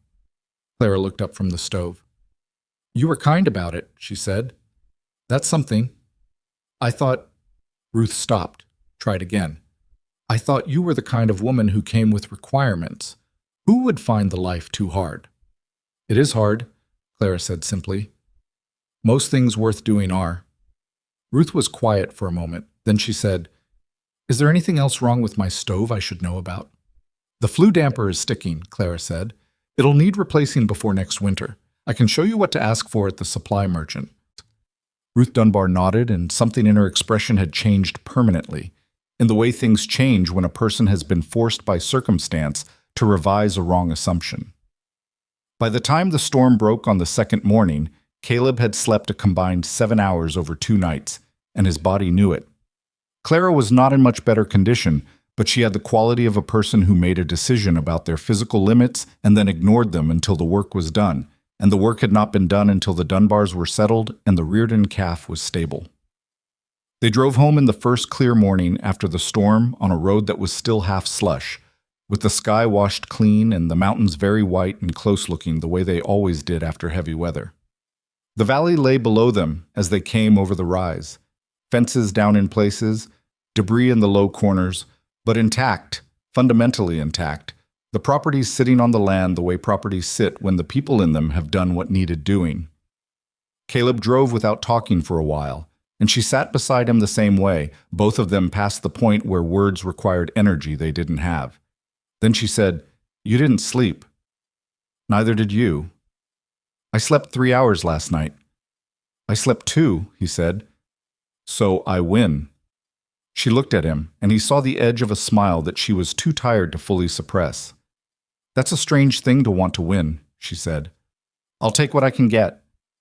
They came down into their own property, and the first thing he saw was that the roof patch he'd been worried about had held, sagging slightly more than before, but held. And the barn was standing, and the near pasture fence was intact. He felt the particular relief that comes not from everything being fine, but from the important things having stayed. He unhitched the horse and got him settled while Clara went inside. And when he came in, she had the stove going and water heating, and she was sitting at the table with her coat still on because she hadn't quite gotten around to taking it off yet, her head leaning on one hand. He hung up his things and sat across from her. She looked up. "Ed was right about the storm," she said. "Ed's always right about the storms. Wrong about almost everything else but the storms he gets." She almost laughed. Not quite. Too tired. "The Sutter fence on the north boundary is still down," she said. "We should help them fix it this week." "I know," he said. "We will." She nodded. Her eyes were heavy, and she was fighting it with the stubbornness that was characteristic of her, the refusal to concede to a physical inconvenience until she'd at least assessed the situation first. "Clara," he said. She looked at him. "Go to sleep," he said. "The fence will still be down in an hour." She considered arguing. He could see her considering it. Then she stood and pulled off her coat and went behind the curtain that divided the room, the curtain that had been there since December, and that they had never formally discussed the eventual status of. And he heard the bed take her weight, and then there was no more sound from that side of the room. He sat at the table for a while, with the stove warming the space and the clean sky outside the window and the ranch around him in the specific condition of having come through something. He thought about Tom Reardon saying, "She's something." He thought about Ruth Dunbar saying, "I misjudged you." He thought about Davy Sutter's hand shaking around a cup of bad coffee and the steadiness of Clara's hands on his father's arm in the cold. He thought about what the Valley saw now, when they looked at the Whitmore place, versus what they had seen in December. The isolated rancher waiting for a mail-order bride on a frozen platform, the small cabin, the struggling land. He thought that the land was not struggling the way it had been, and he thought that was partly his work and partly the work they'd done together, and partly the specific kind of change that happens to a place when someone looks at it and sees what it actually is rather than what it appears to be from the road. He sat with that a while, and then he put his head down on his folded arms at the table, just for a moment, just until the water finished heating. He was asleep inside 2 minutes. She didn't wake him when she got up an hour later and found him there. She checked the stove, added wood, poured herself a cup of water, and came back to the table. She stood for a moment, looking at him, at the set of his shoulders even in sleep, the roughness of his hands flat on the table, the particular quality a person has when they've stopped performing and are simply, completely themselves. She pulled the spare blanket from the hook near the door and draped it around his shoulders without waking him. And then she sat back down across from him, wrapped her hands around her cup, and let the morning come in through the south window. The window that no longer had a draft, the window they'd fixed together in the first weeks, a small fix that had made the whole room warmer. And she thought about the hill at the back of the property and what her mother had told her about going to the place where you could see what was real. She thought she didn't need the hill today. She could see it from here. The blanket was still around his shoulders when Caleb woke up. He lifted his head from his arms and looked at it. Rough wool, the spare one from the hook by the door, and then he looked across the table at Clara, who was on her second cup of something and reading the notations in her small notebook with the focused expression she wore when she was planning, which was most mornings. She didn't look up. "There's coffee."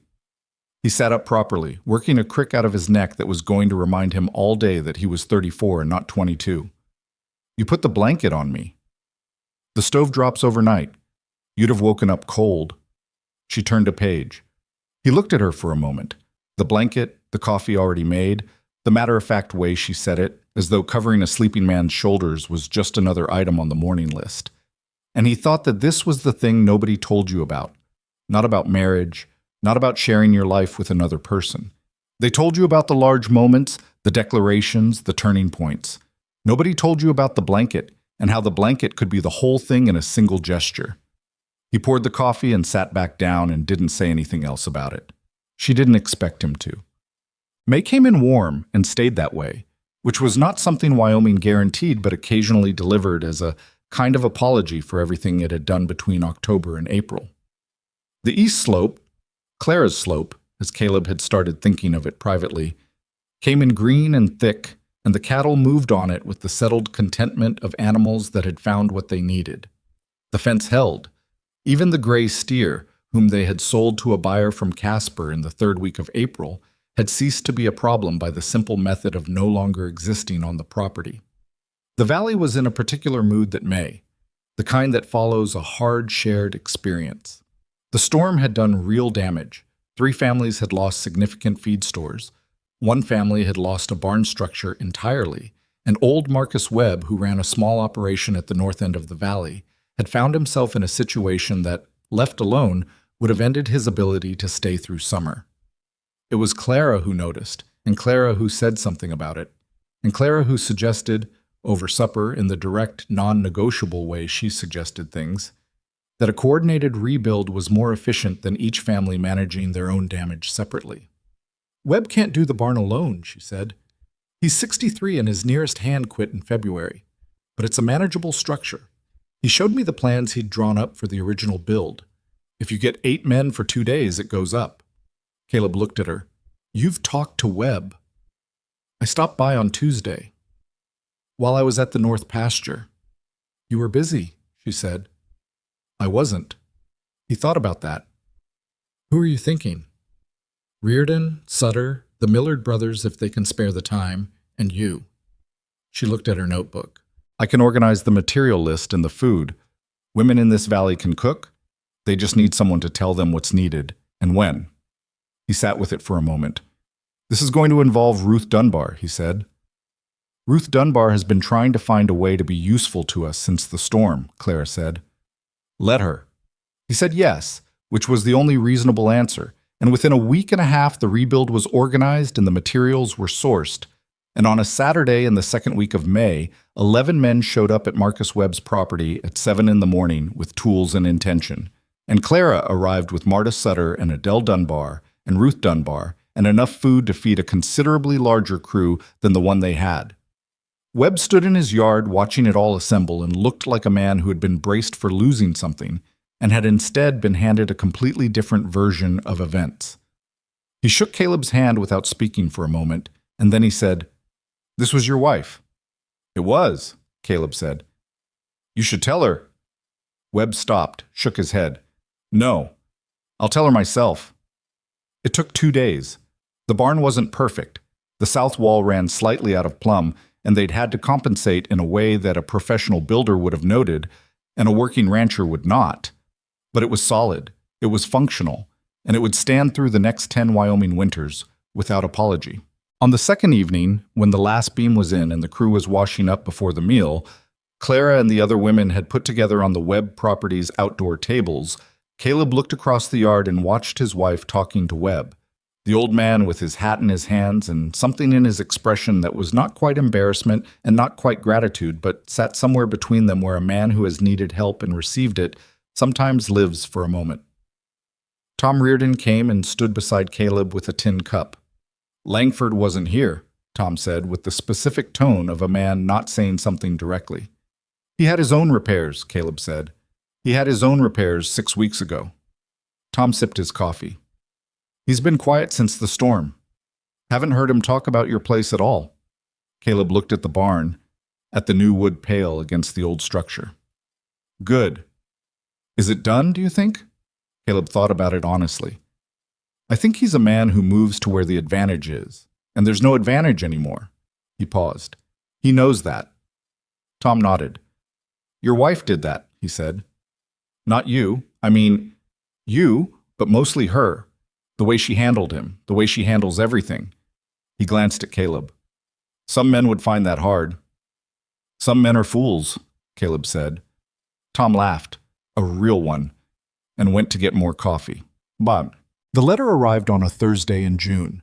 Clara was the one who collected the post in town that week, and she came back from the supply run with it in her coat pocket and set it on the table between them that evening without preamble.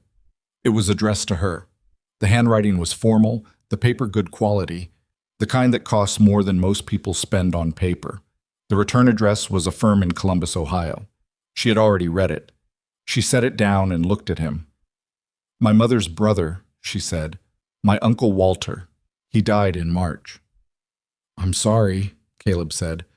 "I didn't know him well. He was not—" She paused, looking for the honest word. "A warm man. He had money and he had opinions about how other people should spend their lives, and those two qualities took up most of the space in him." She looked at the letter. "He's left me a significant inheritance. His solicitor in Columbus is asking me to come and settle the estate." Caleb was quiet. "How significant?" he said. She told him the figure.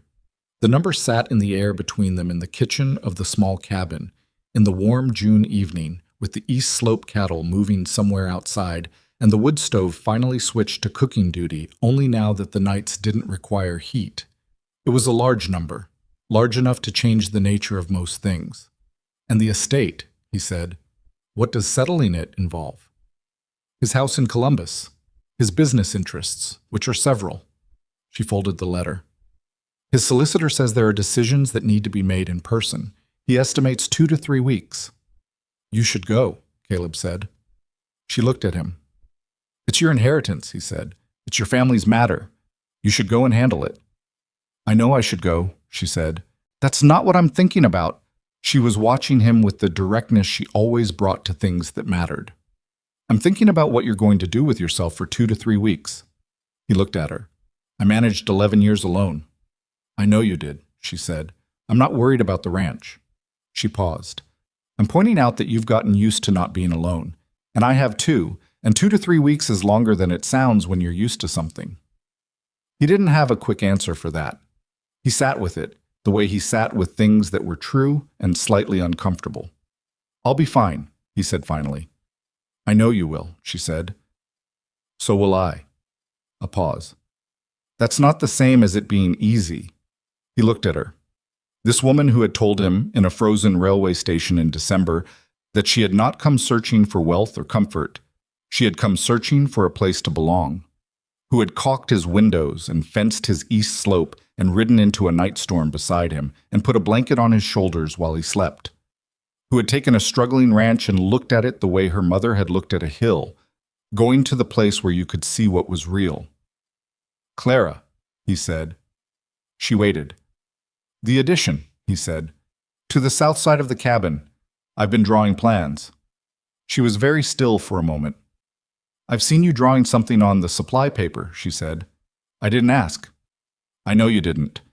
He looked at the table, at his hands on it. "I want to add a room. A proper one, not just an extension of this one, with a window that faces south and east for the morning light." He stopped. Started again because this was the part that cost something to say. "I want to have it done when you get back, so you come home to something bigger than what you left." The word home was in the sentence. He hadn't planned it. It was just the right word. Clara looked at him for a long moment. Something was moving in her expression that she wasn't suppressing, for once. Something that had been there since December, he understood.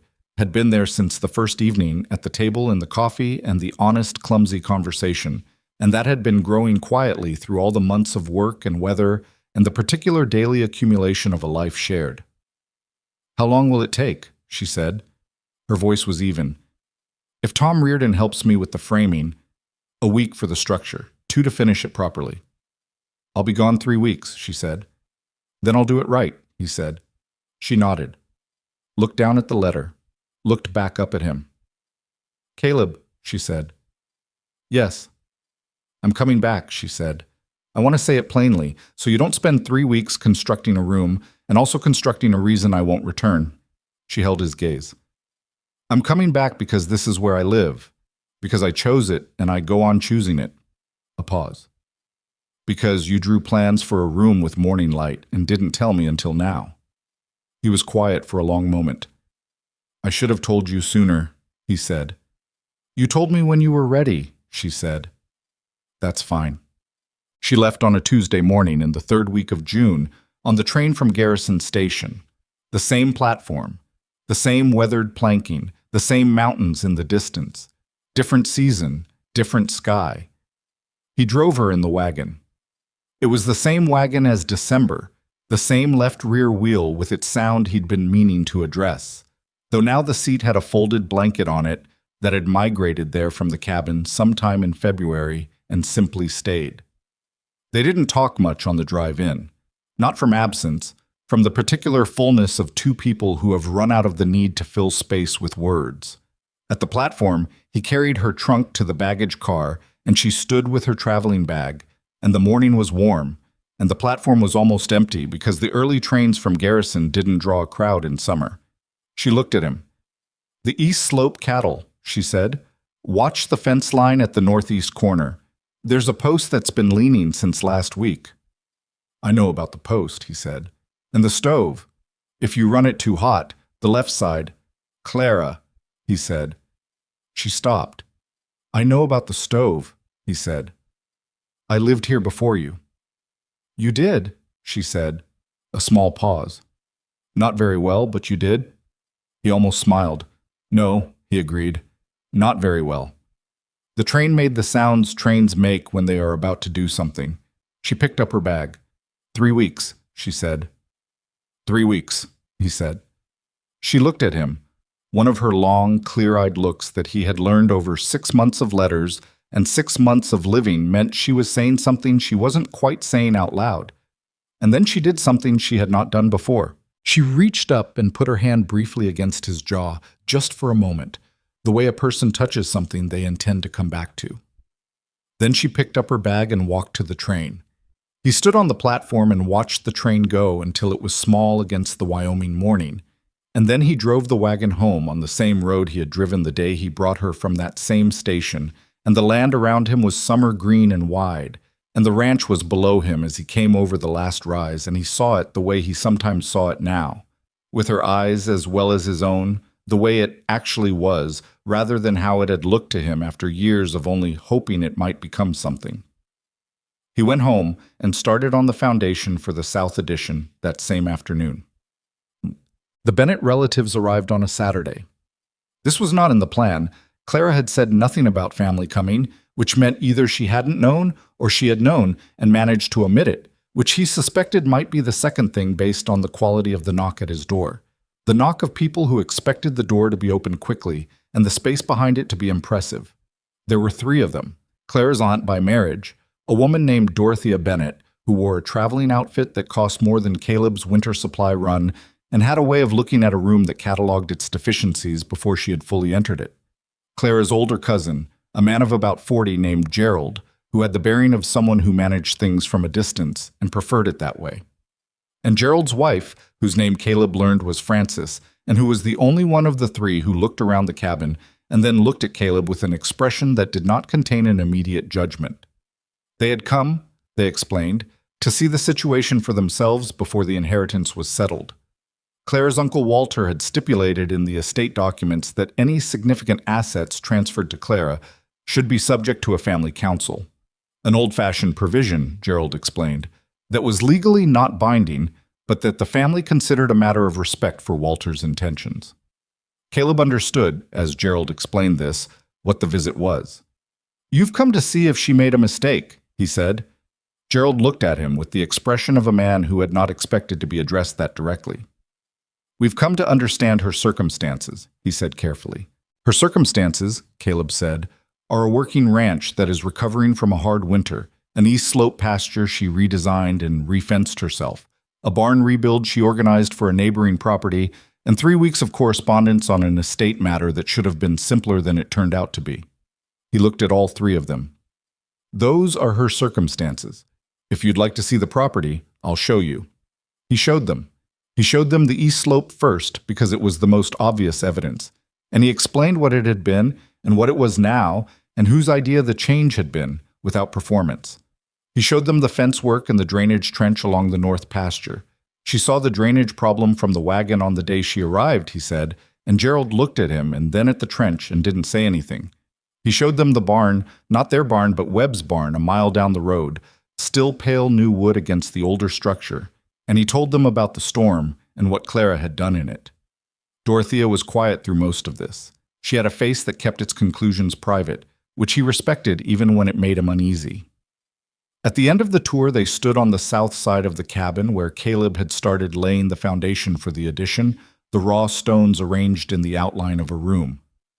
"What's this?" Frances asked. "An addition," he said. "A room with a south and east window, for the morning light." He looked at the foundation stones. "She doesn't know the specifics.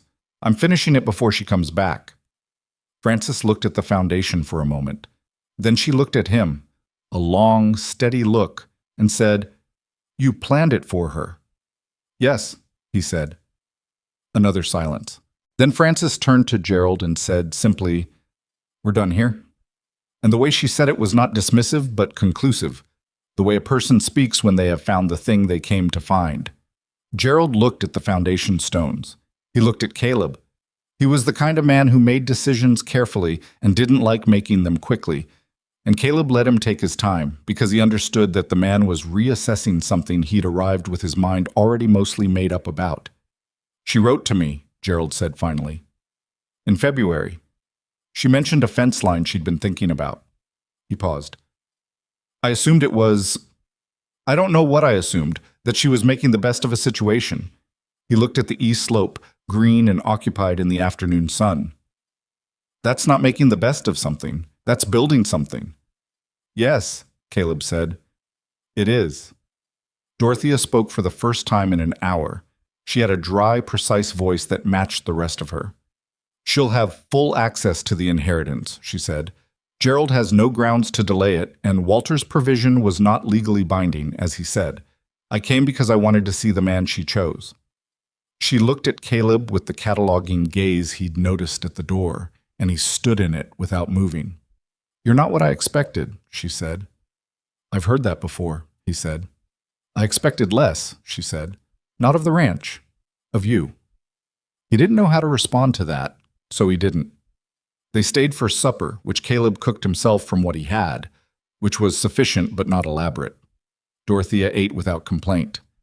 Frances talked more easily as the evening went on. Gerald asked questions about the ranch that were genuine questions, not the probing kind, and Caleb answered them honestly, including the parts that were not resolved yet and the parts that depended on the next season going reasonably well.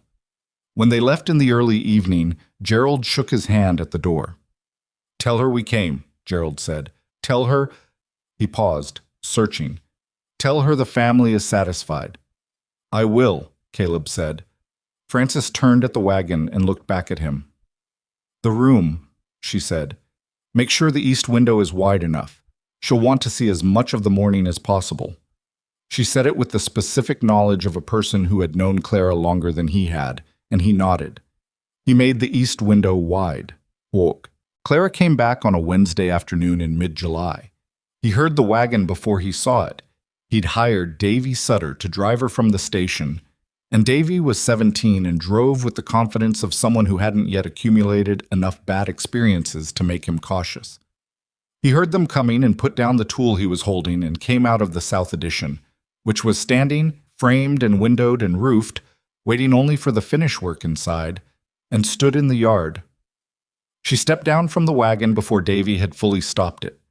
She had her traveling bag in one hand, and she was looking at the new structure built onto the south side of the cabin before she was fully on the ground. She stood and looked at it for a long moment. Davy tipped his hat to Caleb, unloaded the trunk, accepted payment, and departed with the tact of someone who understood he was in the middle of something that wasn't his. Clara walked to the addition. She walked around it slowly, looking at the framing, the roofline, the two windows on the south face, and the wide one on the east. She put her hand on the new wood of the door frame, the way she had put her hand on the table in December. Just a fingertip, feeling the grain, the work of it. Then she came and stood in front of him. "You made the east window wide," she said. "Your cousin Frances suggested it," he said. "They came. I should have told you in my last letter. I didn't know they were coming." "I knew," she said. "Gerald wrote me. I didn't tell you because I thought you'd worry about it." He looked at her. "You thought I'd worry." I thought you'd spend the week they were here trying to be something other than what you are, she said, with the gentle precision she had when she was saying something true that might land hard. And what you are was always going to be sufficient. You just needed to be it without trying to also be something else. He was quiet for a moment. Gerald said the family is satisfied. I know, he wrote. She looked at him. Are you satisfied? The question surprised him. He thought about it the way he thought about things that mattered, slowly, not performing the process, actually doing it. I didn't know what I was trying to build out here, he said, for years. I knew I wanted the ranch to work, and I knew I wasn't going to leave, but I didn't. I didn't have a clear picture of what it was for. He looked at the east slope, at the mountains behind it, at the sky above the mountains, wide and summer deep. I have it now. She looked at him with the steady, dark eyes that had been reading him since December, since a frozen platform and a sentence he still couldn't believe he'd said out loud. Good, she said, and then, show me the room. He showed her the room. She walked through it slowly, touching the window frames, checking the floor level with the specific tilt of her head that meant she was assessing, standing at the east window and looking out at what it gave her. The slope, the morning sky's direction, the near pasture fence line they'd built together. The floor needs finishing, she said. I know, I was waiting for you. She turned from the window and looked at him. Why? Because you'll have opinions about how it should be done, he said. And I've learned that your opinions about how things should be done are usually better than mine. She looked at him for a long moment, not moving, not filling the silence with anything, just looking at him in the way she had looked at the ranch from the wagon on the first day, seeing what was actually there, not what she had been told to expect or what she had hoped to find, but what was real. Caleb, she said. Yes. I need to tell you something. He waited. In Columbus, she said, when I was settling Walter's estate, I had a great deal of time to think. There were long evenings in a hotel room with nothing particularly useful to do, and I thought. She looked at the window, at the morning direction it faced. I thought about what I'd told you back in February, about my father's farm, about watching it fail because he couldn't see what he had. She turned back to him. I've been thinking about you the same way. He said nothing. Not the ranch, she said. You. You've been living on this property for 11 years, and you've been so busy cataloging what it wasn't, what you weren't, that you kept missing what you actually are. She said it without performance, just plainly, the way she said things that mattered. You rode into a storm in the dark for a neighbor you weren't particularly close to. You cut extra wood for a family you thought might need it before they needed it. You drew plans for a room with morning light and spent 3 weeks building it alone while I was gone. A pause. That's not a man with nothing to offer, Caleb. That's never been what you were. He stood in the new room with the summer coming in through the wide east window and the weight of 11 years of solitary arithmetic sitting in his chest. All the times he'd looked at the cabin and seen what it lacked. All the times he'd looked at his hands and calculated what they weren't worth. All the times he'd stood on a platform or at a fence line or at a table he'd built himself and found the inventory of his own shortcomings longer than the inventory of anything else. He had said, in December, that she was too beautiful to be his wife. He had said it because it was what he felt standing in front of her. Not a compliment, but a confession. The particular terror of a man who has been alone long enough to believe he is the reason for it. I spent a long time thinking I wasn't enough, he said. He said it because she had told him, in February, to stop filtering things, and he was still learning what that looked like in practice. Not just for you, for this. He looked at the room. I kept building things and then finding reasons the building wasn't sufficient. I know, she said. I could see it. When? From the station, she said. You said I was too beautiful to be your wife. A confident man would have said something different. A cruel man would have said something worse. You said the thing that was true to you in that moment, which was that you couldn't understand why I would choose you. She held his gaze. That's when I knew you were someone worth choosing. He stood with that for a long moment. That's a strange reason, he said. It's the truest one I have, she said. And then with the smallest smile, the particular one that was not performed and not polite but entirely her, "Now stop standing there looking like you're waiting to be told you can stay in your own house and come help me unpack." He laughed. It came out surprised, the way his laughs always did, like his body hadn't gotten the advance notice. And she looked at him when he did, with something in her face that had been building since December and had finally found all its room. Autism. The years that followed were not simple. No years in Wyoming are, and no life worth the name is. There were hard winters and lean seasons and the usual run of things that go wrong on working land, a section of the east slope fence that failed in the second year, a summer drought in the third that thinned the herd and required decisions neither of them liked making, a spring in the fourth year when the north pasture flooded worse than it ever had, and they lost 2 weeks of planning time and had to renegotiate a supply debt with Ed Hartley, who was gracious about it in the direct, unbothered way he was gracious about most things. There were good years, too. The barn they raised for Webb became a kind of model. The valley had started doing it more, organizing collective labor for large tasks, and it was Clara's doing without her ever taking credit for it. The east slope produced what she had said it would. The south addition became what it was built to be. A room with morning light, a place to sit and think and read and sometimes argue and sometimes not speak at all, a room that felt like a choice made permanent in wood and window and floor. Tom Reardon's daughter was born in their 4th year on the place, and they went over with food and stayed to help. And Clara held the infant with the practiced ease of someone who had held many and looked down at the small face with an expression Caleb didn't look away from quickly enough. Later, walking home in the evening, she said, "I've been thinking." "About the Reardon baby," he said. She glanced at him.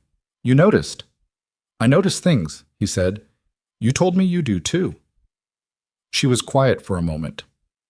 "Yes," she said. "About the baby." They talked about it for most of the walk home. In the honest, non-romantic, practical, and tender way they talked about everything that mattered. And by the time they got back to their own yard, they had not resolved anything, but had said the things that needed to be said, which was usually enough to start.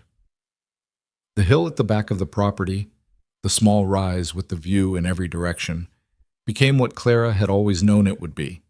She went there when she needed to, in the way her mother had gone to her own hill, and sometimes she went alone, and sometimes she didn't.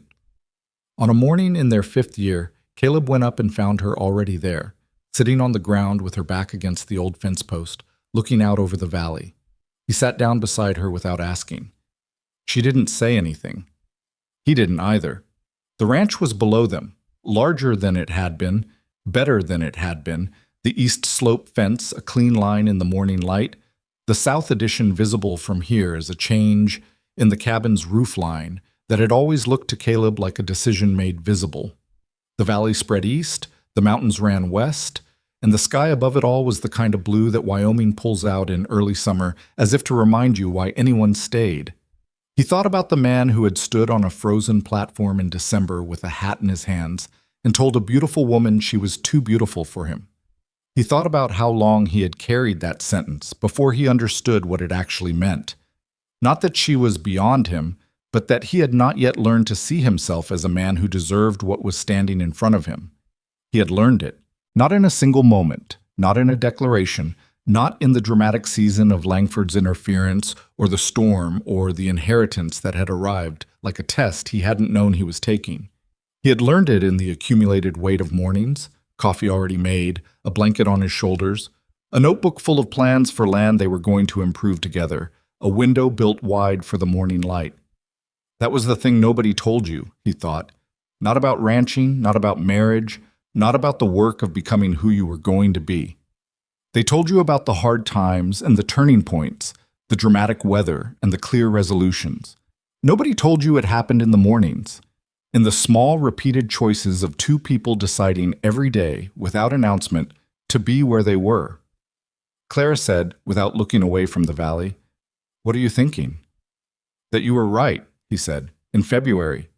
That I needed someone who could see the man behind my doubts." "I said you simply needed someone who could see you," she corrected, precisely. "That's the same thing." "It's not," she said. "Your doubts aren't the man. They're just what was in the way. He thought about that. And now? She looked at him then in the full morning, with the hill and the valley and the years between them. Now you're in the way of your doubts, she said, which is how it should be. He held her gaze, this woman who had stepped off a train and looked at everything he had and found it sufficient, who had never once asked him to be more than what he was, who had simply, quietly, methodically, with the same approach she brought to drainage trenches and stove dampers and injured cattle, helped him see that what he was had always been enough. He didn't say anything to that. He didn't need to. They sat on the hill in the morning light, and the ranch was below them, and the valley went on in every direction, and neither of them was anywhere else but exactly where they were. That was the whole of it. That was enough. That was, in the end, the thing that lasted.